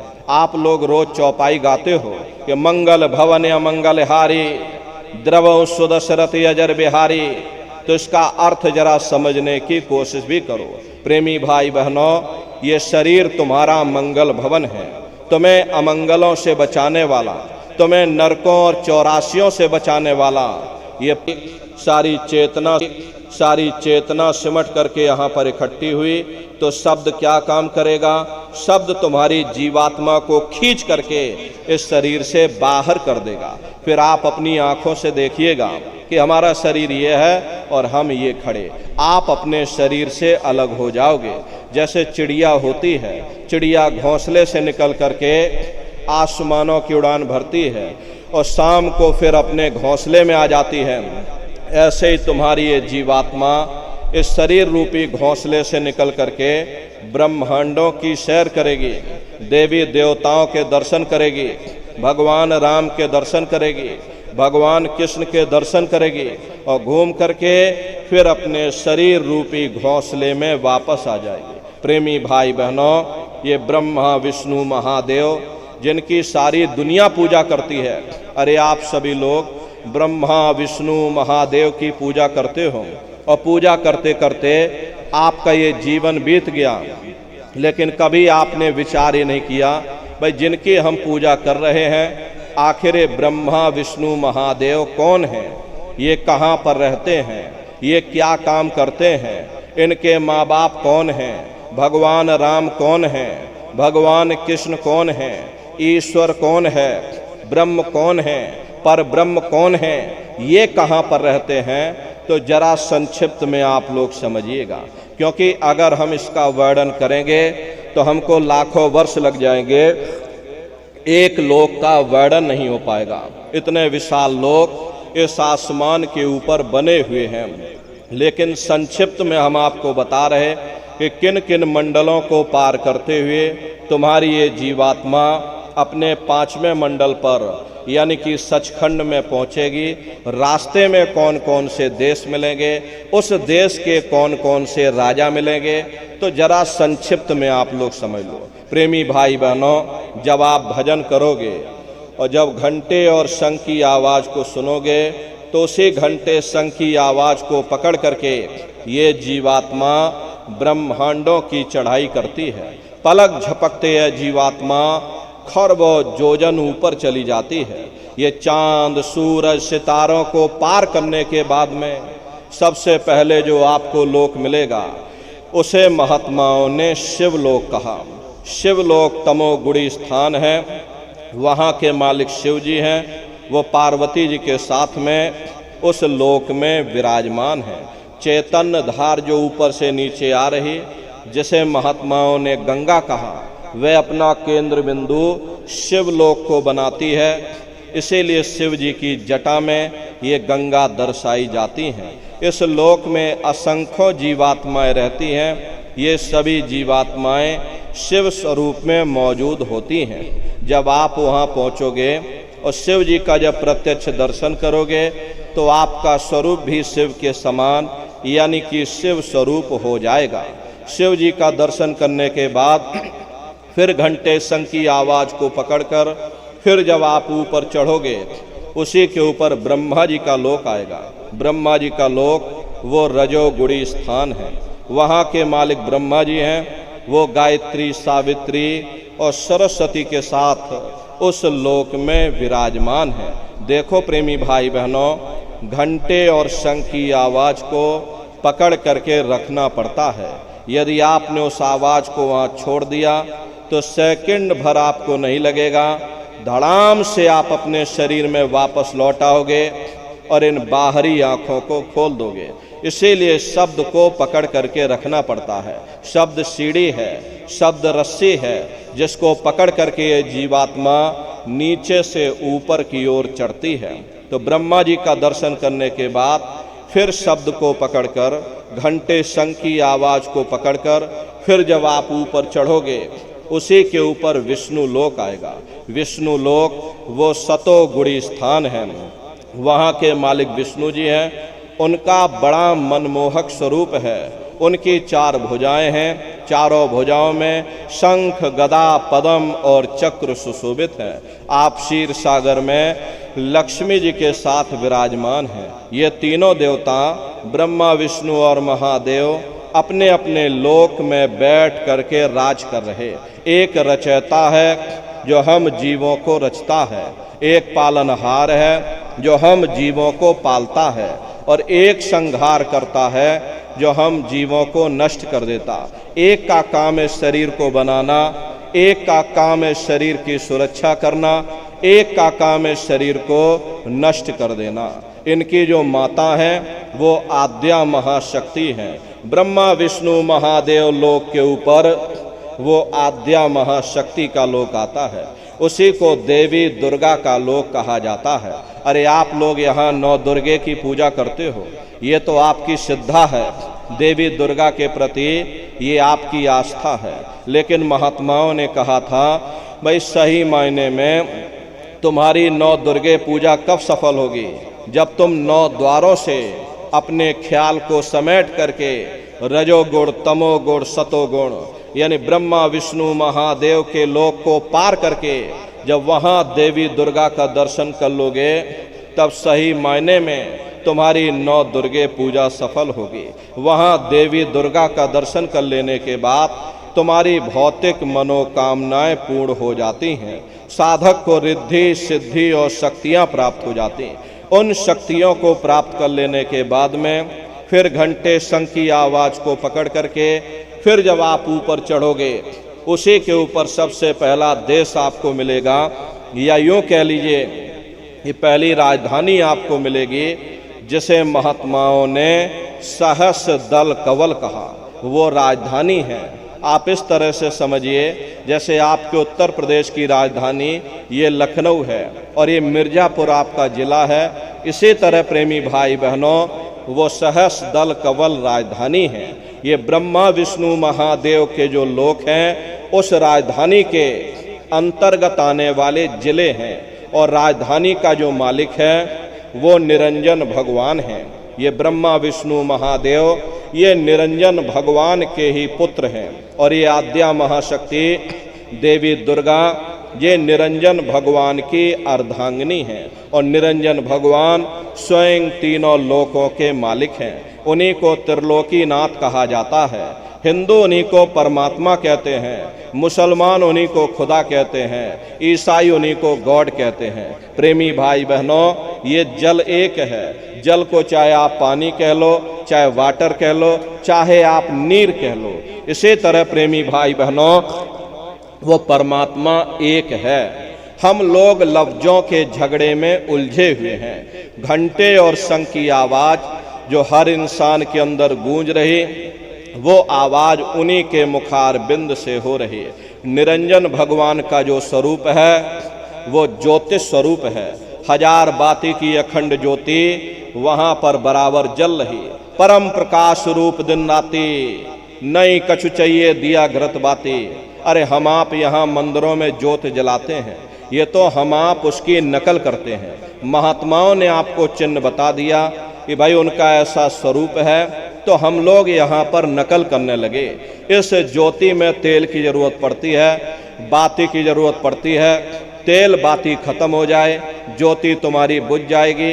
लेकिन वो अखंड ज्योति वहाँ पर ऐसी जल रही है जिसमें ना तेल की ज़रूरत है और ना बाती की ज़रूरत है। महात्माओं ने लिखा है, उल्टा कुआ गगन में तिसमें जरे चिराग, तिसमें जरे चिराग, बिना रोगन बिन बाती, 6 ऋतु 12 मास, जरत रहे दिन राती। सतगुर मिले जो होए, ताहि की नजर में आवे, बिन सतगुर नहीं कोई, वाह को दर्शावे। वो अखंड ज्योति ऐसी है जिससे पूरा ब्रह्मांड प्रकाशवान हो रहा। जितनी भी अवतारी शक्तियाँ आई, भगवान राम आए, राम को वहीं से नीचे उतारा गया। इसीलिए उस देश को अयोध्या नगरी या कौशलपुर देश भी कहा जाता है। अरे गोस्वामी जी महाराज जब साधना करके वहां पहुंचे तभी गोस्वामी जी महाराज ने रामचरितमानस में लिख दिया। देखो प्रेमी भाई बहनों, रामचरितमानस में गोस्वामी जी महाराज ने जो भी लिखा है वो सब अंतर का भेद लिखा। जब उन्होंने साधना किया, साधना करके जब ऊपर गए, जो कुछ उन्होंने ऊपर जा करके देखा वो रामचरितमानस में लिख दिया। आप लोग ऊपर गए नहीं, आपने कुछ देखा नहीं, इसीलिए आप अर्थों को समझ नहीं पाते हो और अर्थ का अनर्थ कर देते। तो क्या लिखा गोस्वामी जी महाराज ने? देखिए गोस्वामी जी महाराज रामचरितमानस में लिखते हैं कि मुद्यो नैन त्रिशत में भयो पुन चितवत कौशलपुर गयो। जब मैंने अपने बाहर की आंख बंद की, मेरी अंतर की आंख खुल गई और मैं क्या देख रहा हूं? मैं कौशलपुर देश में पहुंच गया। मोह विलोक राम मुस्काई, मुझे देख करके भगवान राम प्रसन्न हो गए। उन्होंने ऊपर जाने का मुझे रास्ता दे दिया। मैं ऊपर जा करके क्या देख रहा हूं? उधर माज सुनंडज राया, देखें बहु ब्रह्मांड निकाया, अति विचित्रतः लोके अनेका, रचना अधिक एक तेका। विचित्र विचित्र भांत के वहां पर लोक बने हुए, एक से बढ़कर एक सोने के महल बने जिनकी शोभा अवर्णीय है।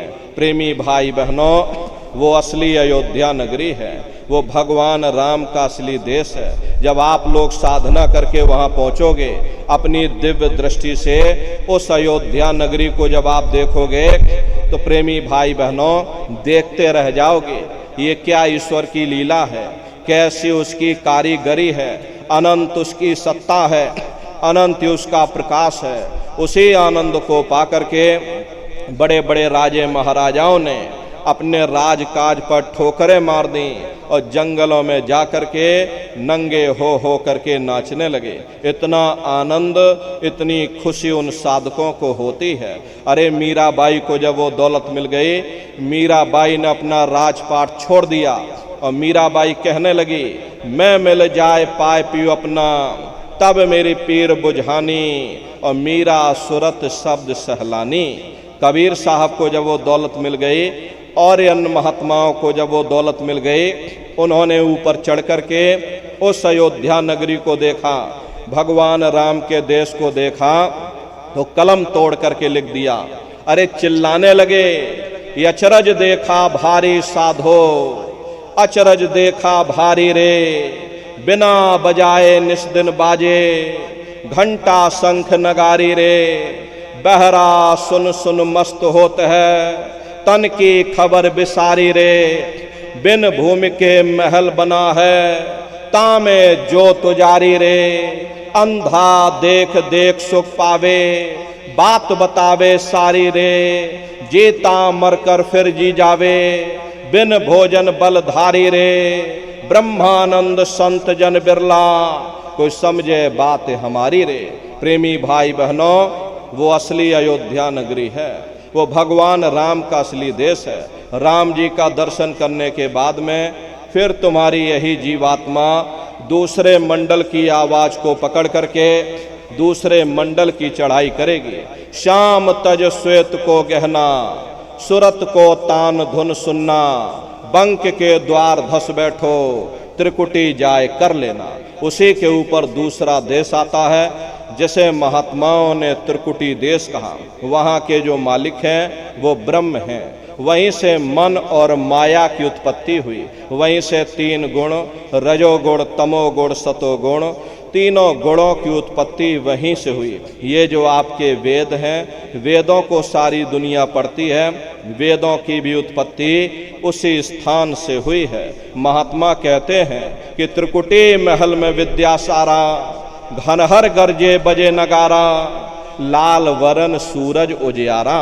वहाँ पर दो धुनें, बादलों की गर्जन और मृदंग की आवाज उस लोक में गूंजती रहती है। जैसे पहले स्थान पर भगवान राम के देश में घंटे और शंख की आवाज गूंजती है, ऐसे ही दूसरे मंडल पर यानी कि ब्रह्म के देश में बादलों की गर्जन और मृदंग वहाँ पर बजता रहता है। ओम का जाप बराबर वहाँ होता रहता है। ब्रह्म का जो स्वरूप है लाल वरण सूरज उजियारा। ये सूरज कुछ नहीं है, ऐसे तुम लाखों लाख सूर्य इकट्ठे करोगे तो वहाँ का एक सूर्य बनेगा। प्रेमी भाई बहनों, ब्रह्म का जो स्वरूप है वो सुबह के लाल सूर्य के समान है, इसीलिए वहाँ का पूरा ब्रह्मांड लाल है।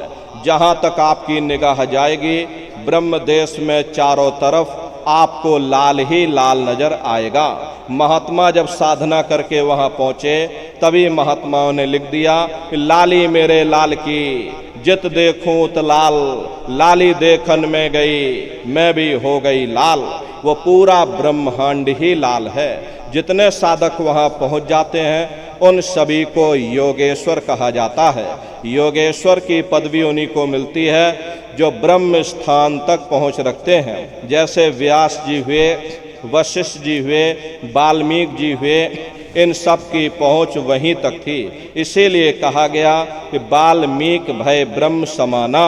जब इनकी जीवात्मा वहाँ पहुँची, जब इन्होंने ब्रह्म का दर्शन किया, इनका स्वरूप भी ब्रह्म के समान यानी कि ब्रह्म स्वरूप हो गया। तो जितने साधक वहाँ पहुँच जाते हैं उन सभी को योगेश्वर कहा जाता है।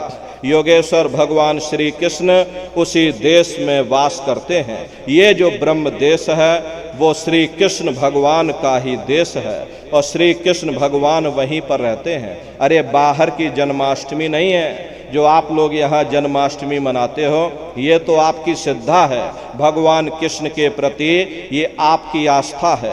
लेकिन महात्माओं ने कहा था इस सही मायने में तुम जन्माष्टमी कब मनाओगे?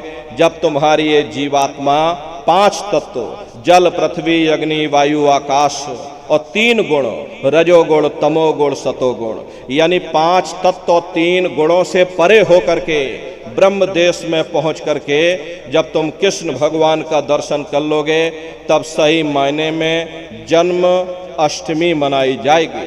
वहाँ कृष्ण भगवान का दर्शन करने के बाद फिर तुम्हारी यही जीवात्मा तीसरे मंडल की आवाज को पकड़ करके तीसरे मंडल की चढ़ाई करती है। आगे पहुंची सुन झंका। इस बात का ध्यान रखिएगा कि ब्रह्मा जी अलग हैं, ब्रह्म अलग हैं और पर ब्रह्म अलग हैं। तीसरे मंडल के जो स्वामी हैं प्रेमी भाई बहनों वो पर ब्रह्म पुरुष हैं। वहाँ किंगरी और सारंगी 2 धुनें उस लोक में गूंजती रहती हैं। पर ब्रह्म पुरुष का जो स्वरूप है वो पूर्णमासी के चंद्रमा के समान बड़ा ही मनमोहक स्वरूप है। इसी स्थान पर प्रेमी भाई बहनों एक बहुत बड़ा अमृत का सरोवर बना हुआ है जिसे महात्माओं ने मान सरोवर कहा। जब तुम्हारी ये जीवात्मा उस मान सरोवर में जाकर के स्नान कर लेगी तो जन्म जन्मांतरों के तुम्हारे मैले पाप कर्म साफ हो जाएंगे। अरे यहाँ के पानी से तुम्हारे कर्मों की सफाई नहीं होने वाली, ये बाहर का पानी तुम्हारे शरीर के मैल को धो सकता है, लेकिन जो पापों का मैल है, जो अंतःकरण में कर्मों की गंदगी, पुण्य और पाप के बोझे जो आपने अपने ऊपर लाद रखे हैं, वो जब साफ होंगे जब आप तीसरे मंडल पर पहुंच करके उस गंगा में डुबकी लगाओगे। उस गंगा में स्नान करने के बाद में ये जीवात्मा हंस रूप हो जाती है। हंसन मिले हंसा हो जाई, मिले जो अमीय आहारा है।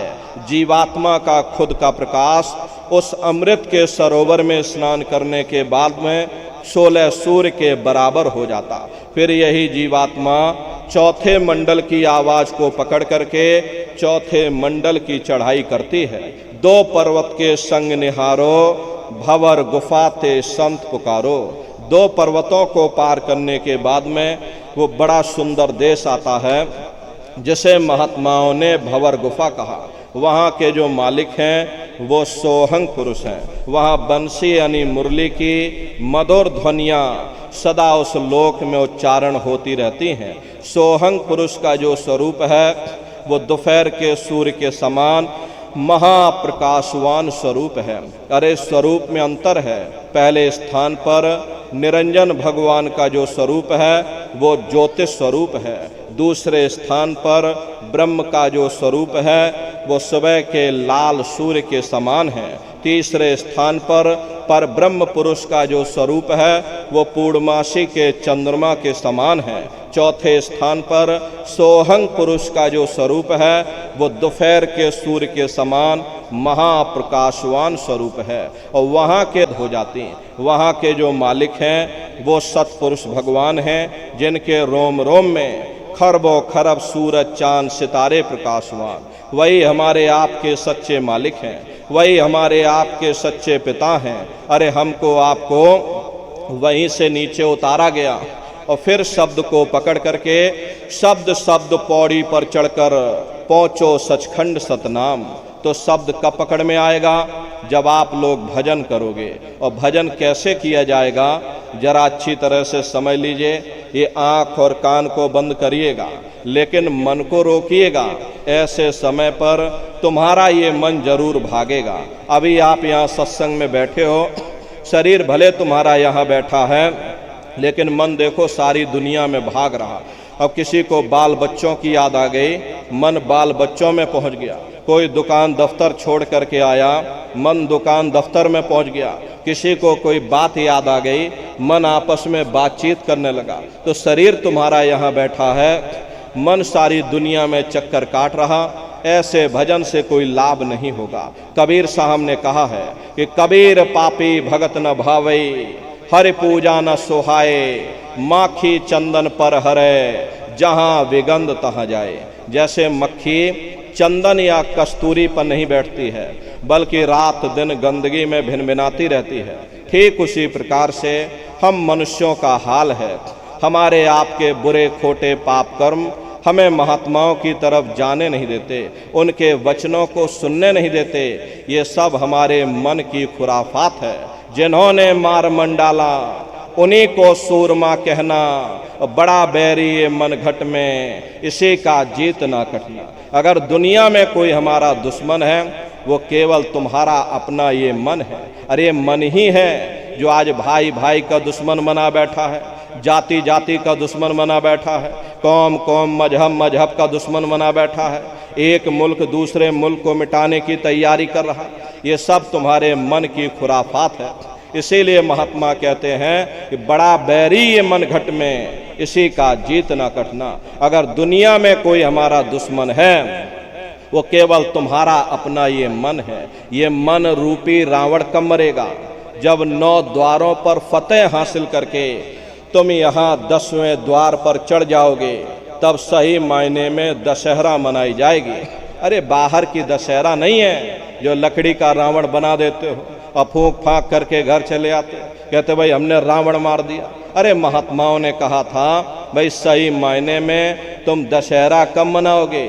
जब 9 द्वारों पर फतेह हासिल करके तुम यहाँ 10वें द्वार पर चढ़ जाओगे, तब सही मायने में विजयदशमी मनाई जाएगी। तब ये मन रूपी रावण तुम्हारा मरेगा और तब तुम्हारी ये जीवात्मा, इसी जीवात्मा को महात्माओं ने राम कहा। अरे हम कोई अपने मन से नहीं कह रहे हैं, धर्म ग्रंथों में लिखा हुआ है। एक राम दशरथ का बेटा, एक राम घट घट में लेटा, एक राम का सकल पसारा, एक राम है सबसे न्यारा। एक वो राम है जो अयोध्या के वासी हैं और एक राम घट घट में लेटे, यानी हमारी आपकी ये जीवात्मा जो हर एक के अंदर मौजूद है। महात्माओं ने कहा भाई एक वो राम है और एक राम का है जिनका ये पूरा पसारा, ये पूरा संसार है। महात्माओं ने कहा भाई एक वो राम है और एक राम है सबसे न्यारा। 5वें स्थान के मालिक वो सतपुरुष भगवान जो हमारे आपके सच्चे पिता हैं। महात्माओं ने कहा भाई एक वो राम है। तो महात्मा तो उस राम की महिमा गाते हैं। मोटी बात आप लोग पकड़िए, ये भजन कैसे करोगे? आँख कान को बंद कर लेना, अंतर में गौर से सुनिएगा। शुरू में सीटी जैसी आवाज़ आप सभी को सुनाई पड़ेगी, उसे आप पकड़ लेना, लगातार सुनते रहना। एक दिन ऐसा आएगा, दोबारा आपको अनुभव होगा कि कहीं बड़ी दूर से एक महीन आवाज़, घंटे और शंख की आवाज़ हमारे कानों में बज रही, और जब घंटे शंख की आवाज़ आपको अपने अंदर सुनाई पड़ने लग जाए, तब आप सीटी की आवाज़ को छोड़ देना और घंटे शंख की आवाज़ को पकड़ लेना। एक बार प्रेमी भाई बहनों आप उस आवाज़ को पकड़ लो, फिर वो आवाज़ आपको नहीं छोड़ेगी, खींच करके शरीर से बाहर कर देगी। रोज आना, रोज जाना, रोज ब्रह्मांडों की सैर करना, रोज देवी देवताओं के दर्शन करना, रोज घर बैठे भगवान राम के दर्शन करना, रोज घर बैठे भगवान कृष्ण के दर्शन करना, और घूम करके फिर अपने शरीर रूपी घोंसले में वापस आ जाना। तो सुमरन, ध्यान और भजन 3 क्रियाएं आपको बताई गई, नित्य नियम से करिएगा। नागा नहीं होना चाहिए। शरीर को आप भोजन देते हो, सुबह दोपहर शाम रात भोजन करते रहते हो, लेकिन कभी आपने विचार ये नहीं किया ये जीवात्मा जो जन्म जन्मांतरों से बेचारी भूखी प्यासी बैठी है, जिसकी शक्ति से तुम्हारा ये भारी भरकम शरीर चल रहा, तो कभी अपनी जीवात्मा को तुमने भोजन नहीं दिया। अरे इसका भोजन भजन है, इसका भोजन शब्द है, इसका भोजन नाम है। अपना ये नियम बनाओ कि पहले हम अपनी जीवात्मा को भोजन देंगे, फिर अपने शरीर को भोजन देंगे। अगर ये नियम आपका बन गया तो आपका लोक भी बन जाएगा और आपका परलोक भी बन जाएगा। प्रेमी भाई बहनों, उस मालिक को पाने के लिए तुम्हें कोई घर बार नहीं छोड़ना है, तुम्हें कोई जात बिरादरी नहीं बदलनी है। अरे जात पात के रगड़े झगड़े ये तुम्हारे अपने नहीं हैं, ये सिर्फ मन की खुराफात है। आप अपनी बुद्धि से विचार करिए। जब गुरु नानक साहब नहीं आए थे तब कोई सिख नहीं था, जब मोहम्मद साहब नहीं आए थे तब कोई मुसलमान नहीं था, जब ईसा मसीह साहब नहीं आए थे तब कोई ईसाई नहीं था, और पीछे लौटते चले जाओ तो केवल मनुष्य ही मनुष्य रह जाते हैं। ये रगड़े झगड़े किसने पैदा किए? ये हमने आपने पैदा किए। कोई भी महात्मा यहाँ पर आकर के ना कोई कौम मनाने आता है, ना कोई महात्मा यहाँ मजहब चलाने आते हैं, ना कोई जात बिरादरी को बदलने आते हैं, और ना ही आप हमारे हाथों में ये डंडे और तलवारें देने के लिए आते हैं। अरे आप तो सच्चा मार्ग, सनातन मार्ग समझाने के लिए इस धराधाम पर शरीर रूप में अवतरित होते हैं। महात्मा कोई जात बिरादरी नहीं देखते, महात्मा कोई ऊंच नीच या कोई भेदभाव पैदा नहीं करते। अगर महात्माओं ने भेदभाव किया होता तो देखो भगवान राम जंगलों में रहने वाली आदिवासी महिला शबरी का जूठा बेर भगवान राम नहीं खाते। निर्मल मन जन सो मोहि पावा, मोह कपट छल छिद्र न भावा। इसीलिए महात्मा कहते हैं जाति पात पूछे नहीं कोई, और हरि का भजै सो हरि का होई। लोग यहाँ जात पात बनाते बनाते रह गए, लेकिन ऐ नर नारियों, जब तुम्हारी ये जीवात्मा इस मनुष्य रूपी चोले को छोड़ करके ऊपर जब तुम धर्मराज की कचहरी में पहुंचोगे, वहाँ न तुमसे ये पूछा जाएगा कि भाई तुम किस जाति के हो, या तुम किस कौम के हो, या तुम किस मजहब के हो। अरे भाई तुम हिंदू हो या तुम मुसलमान हो, तुम हिंदुस्तान से आए हो या सीधे पाकिस्तान से चले आ रहे। अरे वहाँ तुम्हारे कर्म देखे जाएंगे, भक्ति भाव देखा जाएगा, मालिक से मिलने का प्रेम और प्यार देखा जाएगा। इसीलिए महात्मा कहते हैं भाई मालिक को पाने के लिए तुम्हें कोई जात बिरादरी नहीं बदलनी, तुम्हें कोई घर परिवार नहीं छोड़ना, अरे तुम्हें कोई बाल बच्चे नहीं छोड़ने, तुम्हें कोई जंगलों पहाड़ों में नहीं भटकना, तुम्हें कोई काले नीले पीले कपड़े नहीं पहनना, तुम्हें कोई गर्म पानी ठंडे पानी में गोता नहीं लगाना, तुम्हें कोई साधु सन्यासी और बाबा नहीं बनना।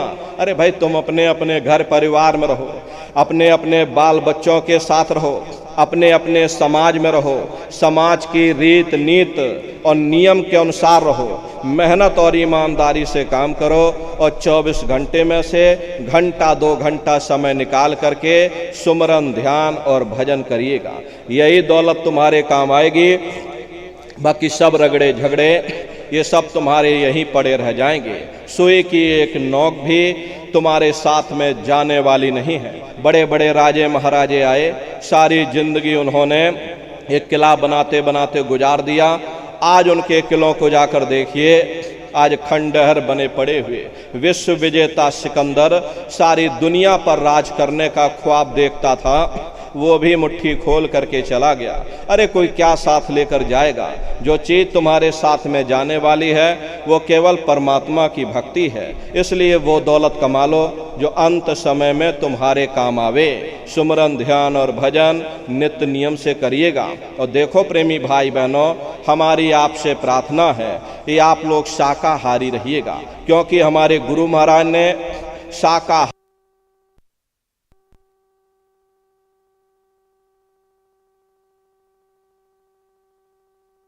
करते रहना, इसी से देश और दुनिया परिवर्तन होगा। प्रेमी भाई बहनों, परिवर्तन कोई आंदोलन करने से नहीं होगा, परिवर्तन कोई तोड़फोड़ करने से नहीं होगा।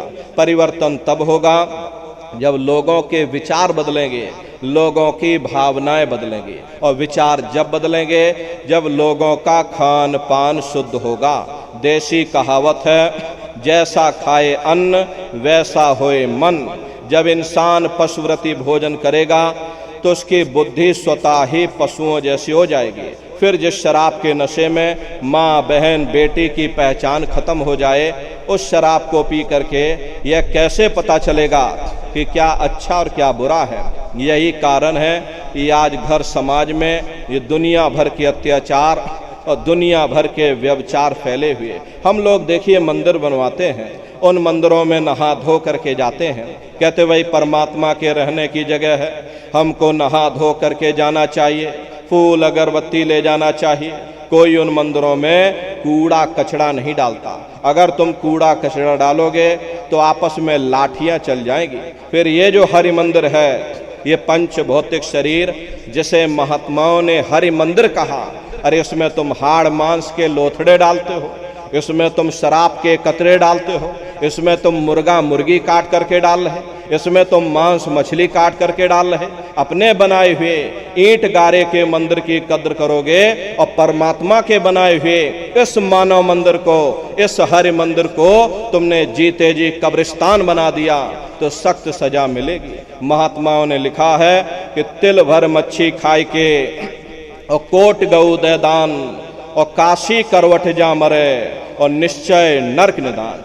यदि तिल भर भी मच्छी खा करके फिर चाहे कोटान कोट गऊओं का तुम दान करो और काशी में जाकर के मत्था रगड़ते रगड़ते अपनी पूरी जिंदगी वहां पर गुजार दो, फिर भी तुमको तुम्हारे गुनाहों की सजा मिलेगी, कोई बच नहीं सकता। क्योंकि ये कर्म भूमि है, यहाँ तुम जैसे कर्म करोगे वैसा फल तुमको मिलेगा। देखिए इस कर्म भूमि पर कृष्ण भगवान तक नहीं बच पाए। उस समय बाली को छिप करके बाण मारा था, वही बाली कृष्ण अवतार में बहेलिया बन करके आ गया और कृष्ण भगवान के पैरों में पद्म चमकता था। हिरण की आंख समझ करके और बहेलिये ने निशाना मार दिया और जब पास में आकर के देखा कृष्ण भगवान थे। अफसोस करने लगे, लेकिन कृष्ण भगवान ने उसको समझाया कि भाई इसमें तुम्हारा कोई दोष नहीं, उस समय हमने तुमको मारा था, अरे आज तुमने हमको मार दिया, हमारा तुम्हारा अदला बदला पूरा हो गया। कर्म प्रधान विश्व रच राखा, जो जस करे सो तस फल चाखा। ये कर्मों का ऐसा देश है, यहाँ तुम जैसे बीज बोगे वैसी फसल काटोगे। इसलिए प्रेमी भाई बहनों, हमारी आपसे प्रार्थना है कि आप लोग शाकाहारी रहिए। ये तरह तरह की बीमारियां जो आज के समय में फैल रही हैं, इसका मुख्य कारण एक ही है, लोगों का खान पान गंदा हो गया।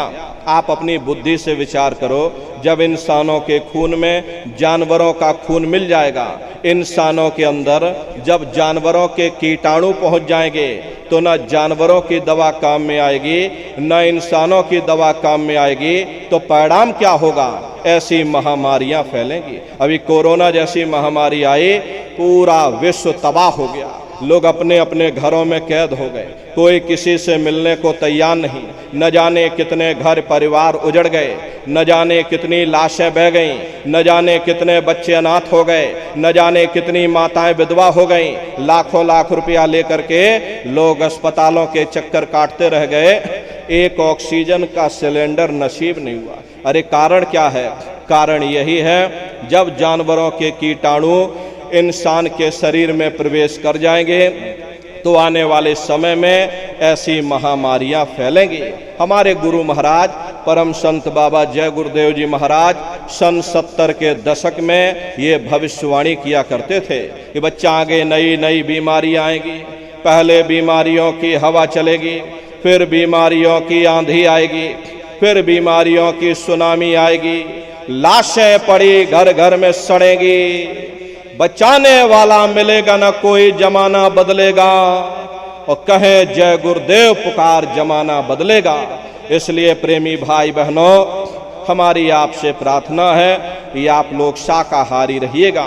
कोई टंकारों से मानव की क्या पेश चलेगी, अंबर तक फट जाएगा इस धरती का सारा आंगन, लाशों से पट जाएगा, महाशक्तियां दुनिया भर की मिट्टी में मिल जाएगी, क्रूर विधर्मी मानव की तब अकल ठिकाने आएगी।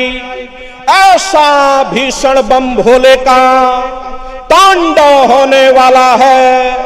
जागो जागो दुनिया वालों, समय बदलने वाला है। इसलिए नर नारियों, हमारी आपसे प्रार्थना है कि आप लोग शाकाहारी रहिए। कोई ऐसा नशा मत करना जिससे बुद्धि तुम्हारी पागल हो जाए और घर में माँ बहन बेटी की पहचान खो दो। अरे आप अपने आप को कट्टर हिंदू मानते हो?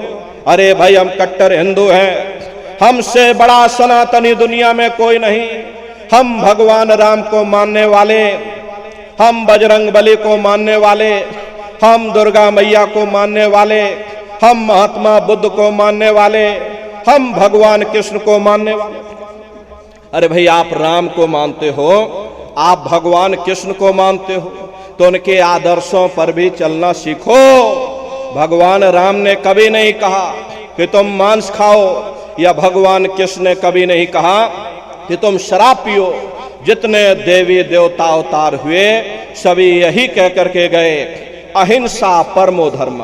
अगर हमने किसी को बनाया नहीं तो मिटाने का अधिकार हमारे पास नहीं। अरे आप इंसान हो, इंसान का काम है दया करने का, दया धर्म का मूल है। इसलिए आप जीवों पर रहम करो, रूहों पर रहम करो। सभी लोग शाकाहारी रहना और शाकाहारी का प्रचार अपने अपने क्षेत्रों में बराबर आप लोग करते रहिएगा।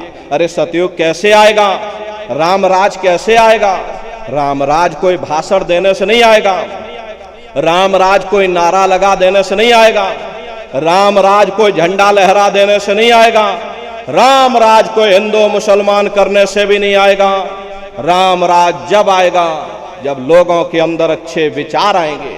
वरना राम के समय में भी रावण जैसे असुर होते थे, कृष्ण के समय में भी कंस जैसे असुर होते थे, तब भी लड़ाइयाँ होती थी, तब भी युद्ध हुआ करते थे। रामराज का मतलब है अच्छे विचारों का आना, और अच्छे विचार जब आएंगे जब हर इंसान मानव धर्म का पालन करेगा। अरे मानव धर्म क्या कहता है? सत्य, दया, अहिंसा, प्रेम और करुणा, यही मानव धर्म का आधार है। जब मानव के अंदर मानवता आ जाएगी, मानव के अंदर दया आ जाएगी, मानव के अंदर करुणा आ जाएगी, ये मानव दूसरों की पीड़ा को अपनी पीड़ा समझने लग जाएगा। अरे जब इंसान के अंदर इंसानियत आ जाएगी तब सही मायने में देश में राम राज आ जाएगा। इसीलिए महात्माओं ने कहा है, राम राज को लाना है तो पहले मानव धर्म अपनाना है। मानव को पहले मानव धर्म अपनाना पड़ेगा, मानव को मानवीय गुण अपनाने पड़ेंगे। इसीलिए हमारे गुरु महाराज कह करके गए कि बच्चा तुम गांव गांव, गली गली, मोहल्ले मोहल्ले जा करके तुम हमारे संदेशों को जन जन के बीच में पहुंचा दो। गांव गांव के लोग शाकाहारी हो जाएं, गांव गांव के लोग सदाचारी हो जाएं, गांव गांव के लोग चरित्रवान हो जाएं, आंखों में माँ बहन बेटी की पहचान कायम हो जाए। तो जब हमारा ये गांव बदल जाएगा तो ये पूरा समाज बदल जाएगा, निश्चय ही कलयुग में सतयुग आ जाएगा। इसलिए प्रेमी भाई बहनों, धर्म के प्रचार में आप सभी लोग अपना अपना योगदान दीजिएगा। देखिए, हम लोग भी अपने गुरु के संदेशों को जन जन के बीच में पहुंचाते रहते हैं। अरे आपके मिर्जापुर जिले में कुल 108 कार्यक्रम होंगे। अभी यहाँ से फिर चले जाएंगे 5-6 किलोमीटर की दूरी पर फिर कार्यक्रम होगा। प्रत्येक न्याय पंचायत पर 108 कार्यक्रम आपके मिर्जापुर जिले में होंगे। इसी तरह से पूरे भारतवर्ष में हम लोग बराबर कार्यक्रम करते रहते हैं धर्म के प्रचार प्रसार में, ताकि एक अच्छे समाज का निर्माण हो। आप लोग भी इसमें योगदान दीजिएगा। प्रेमी भाई बहनों, देखिए हमारे गुरु महाराज ने, हमारे गुरु महाराज परम संत बाबा जय गुरुदेव जी महाराज ने एक अच्छे समाज के निर्माण के लिए, चरित्रोत्थान के लिए, लोगों को शाकाहारी और सदाचारी बनाने के लिए 116 वर्ष की आयु तक अथक मेहनत और परिश्रम किया। हमारे गुरु महाराज ने अपने गुरु की याद में, प्रेमी भाई बहनों, मथुरा आश्रम पर इतना विशाल मंदिर बनवाया। गुरु महाराज हमारे कहते थे कि बच्चा मंदिर का वो देवता वहां पर बैठ करके बरकत बांट रहा।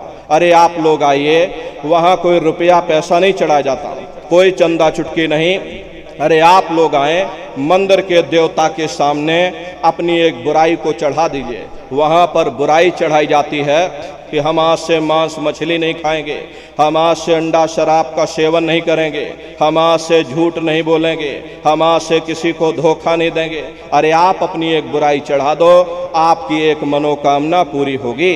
ऐसा वरदानी मंदिर हमारे गुरु महाराज ने अपने गुरु की याद में मथुरा दरबार में बनाया है।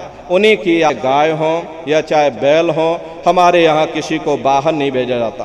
गायों के लिए अलग से गौशाला है और सांडों के लिए अलग से नंदीशाला बनी है। उसी के बगल में अपना एक बहुत बड़ा कॉलेज है जिसमें 2,500 से 3,000 बच्चे निःशुल्क विद्या अध्ययन करते हैं। कॉपी किताब, पढ़ाई लिखाई, भोजन पानी बिल्कुल निःशुल्क है। उसी के बगल में अपना एक बहुत बड़ा अस्पताल है। प्रेमी भाई बहनों, वो गुरु महाराज की कर्म भूमि है और हमारे गुरु महाराज की जन्मभूमि, जहाँ पर हमारे गुरु महाराज का जन्म हुआ, जिला इटावा, ग्राम खितौरा पड़ता है।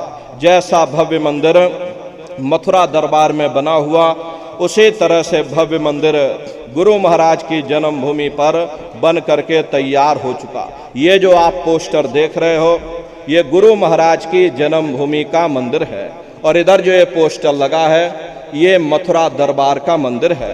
तो समय निकाल करके दरबार में आप लोग पधारिएगा, अपने अपने बच्चों को भी साथ में ले करके आइएगा। हम लोग ये सोचने लगते हैं, अरे बच्चों को क्या करेंगे ले जाकर, ये बच्चे छोटे हैं, इनको घर में रहने दो, इनको पढ़ाई लिखाई करने दो। अरे पढ़ाई लिखाई जरूरी है, हम आपकी बात मानते हैं कि आज के समय में शिक्षा बहुत जरूरी है, लेकिन प्रेमी भाई बहनों, शिक्षा के साथ साथ अच्छे संस्कार भी जरूरी हैं। और संस्कार कोई डिग्री और डिप्लोमा कर लेने से नहीं पड़ जाते। अगर डिग्री और डिप्लोमा कर लेने से ही बच्चों के अंदर संस्कार पड़ गए होते तो हिंदुस्तान में इतने वृद्धाश्रम न खोले जाते। संस्कार पड़ेंगे महात्माओं के वचनों से, संस्कार पड़ेंगे सत्संग के माध्यम से। ये बच्चे देश के भविष्य हैं। इन बच्चों के अंदर अच्छी शिक्षा के साथ साथ अच्छे संस्कार डालना ये समय की बहुत बड़ी मांग है। ऐ माताओं बहनों, ये बच्चे तुम्हारी धरोहर हैं, ये बच्चे तुम्हारे जीवन की पूंजी हैं, तुम्हारे जीवन का उजाला हैं, तुम्हारे जीवन की लाठी हैं। इसलिए अपने अपने बच्चों पर विशेष आप लोग ध्यान दीजिएगा। इन बच्चों को आप बचपन से तैयार करो, इनको अच्छी शिक्षा देना, इनको अच्छे संस्कार देना, इनको शाकाहारी बनाना, इनको सदाचारी बनाना, इनको चरित्रवान बनाना, और इनको भी तुम राम और कृष्ण बना दो। यही बच्चे बच्चियां बड़े हो करके अपने माँ बाप का नाम रोशन करेंगे, घर और समाज का नाम रोशन करेंगे। इसलिए प्रेमी भाई बहनों, अपने अपने बच्चों के साथ, इष्ट मिष्ट परिवार वालों के साथ आप सभी प्रेमी भाई बहन भंडारे के अवसर पर कृष्ण भगवान की नगरी मथुरा में आप सभी लोग सपरिवार सादर आमंत्रित हैं। आप लोग पधारिएगा। सुमरन, ध्यान और भजन बराबर आप लोग करते रहना। इतना जान लो प्रेमी भाई बहनों, ये रास्ता बिल्कुल सच्चा है। अरे आप करोगे, अब की बार ये मौका मिल गया है, इस मौके का लाभ उठाओ। मनुष्य रूपी मंदिर में बैठ करके वो आत्मधन कमा लो, अरे वो खजाना कमा लो जिससे तुम्हारी जीवात्मा का कल्याण हो जावे। तो सुमरन, ध्यान और भजन नित्य नियम से आप लोग करिएगा। और देखो प्रेमी भाई बहनों, अब यहीं पर ये सत्संग समाप्त हो जाएगा। सत्संग समाप्त हो जाने के बाद में फिर हम नीचे उतर जाएंगे। बारी बारी से आप लोगों से मिल भी लेंगे, लेकिन आप लोग कोई धक्का मुक्की या जल्दबाजी मत करिएगा, आराम आराम से आइएगा। सबसे पहले हमारी माताएं बहनें आएंगी, उसके बाद भाई लोग आएंगे। माताओं बहनों से हमारी प्रार्थना है, अपने सर को पूरा ढक करके लाइन लगा करके बारी बारी से आइएगा। भाइयों के लिए सत्संग का प्रसाद पीछे मिलेगा और माताओं बहनों के लिए सत्संग का प्रसाद बगल में मिलेगा। सभी लोग प्रसाद लेकर के तब आप लोग अपने अपने घरों की तरफ पधारिएगा। आप सभी प्रेमी बहनों ने अपना कीमती समय हमको दिया, इसके लिए आप सभी प्रेमी भाई बहनों को बहुत बहुत धन्यवाद है। सबका जीवन मंगलमय हो। इन्हीं शुभकामनाओं के साथ में अब हम अपनी वाणी को विराम करते हैं। आप सभी प्रेमी भाई बहनों को बहुत बहुत साधुवाद। बोलो जय गुरुदेव, जय गुरुदेव। आप सभी लोग खड़े हो जाइए, सभी लोग खड़े होकर के मालिक के पावन नाम का सभी प्रेमी भाई बहन प्रेम से उच्चारण करिएगा। बोलो जय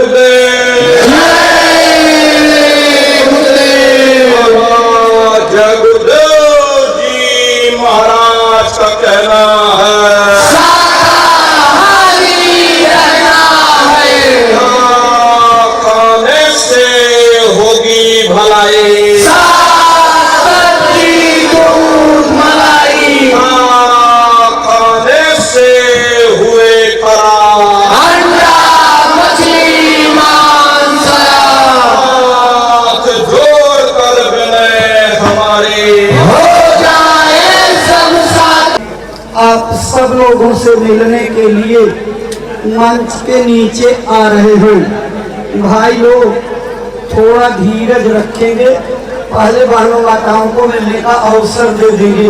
पहले माताएं ध्यान दें, बाई तरफ से गैलरी बनी हुई है, उसमें से हो करके लाइन लगा करके दर्शन करने के लिए आइए।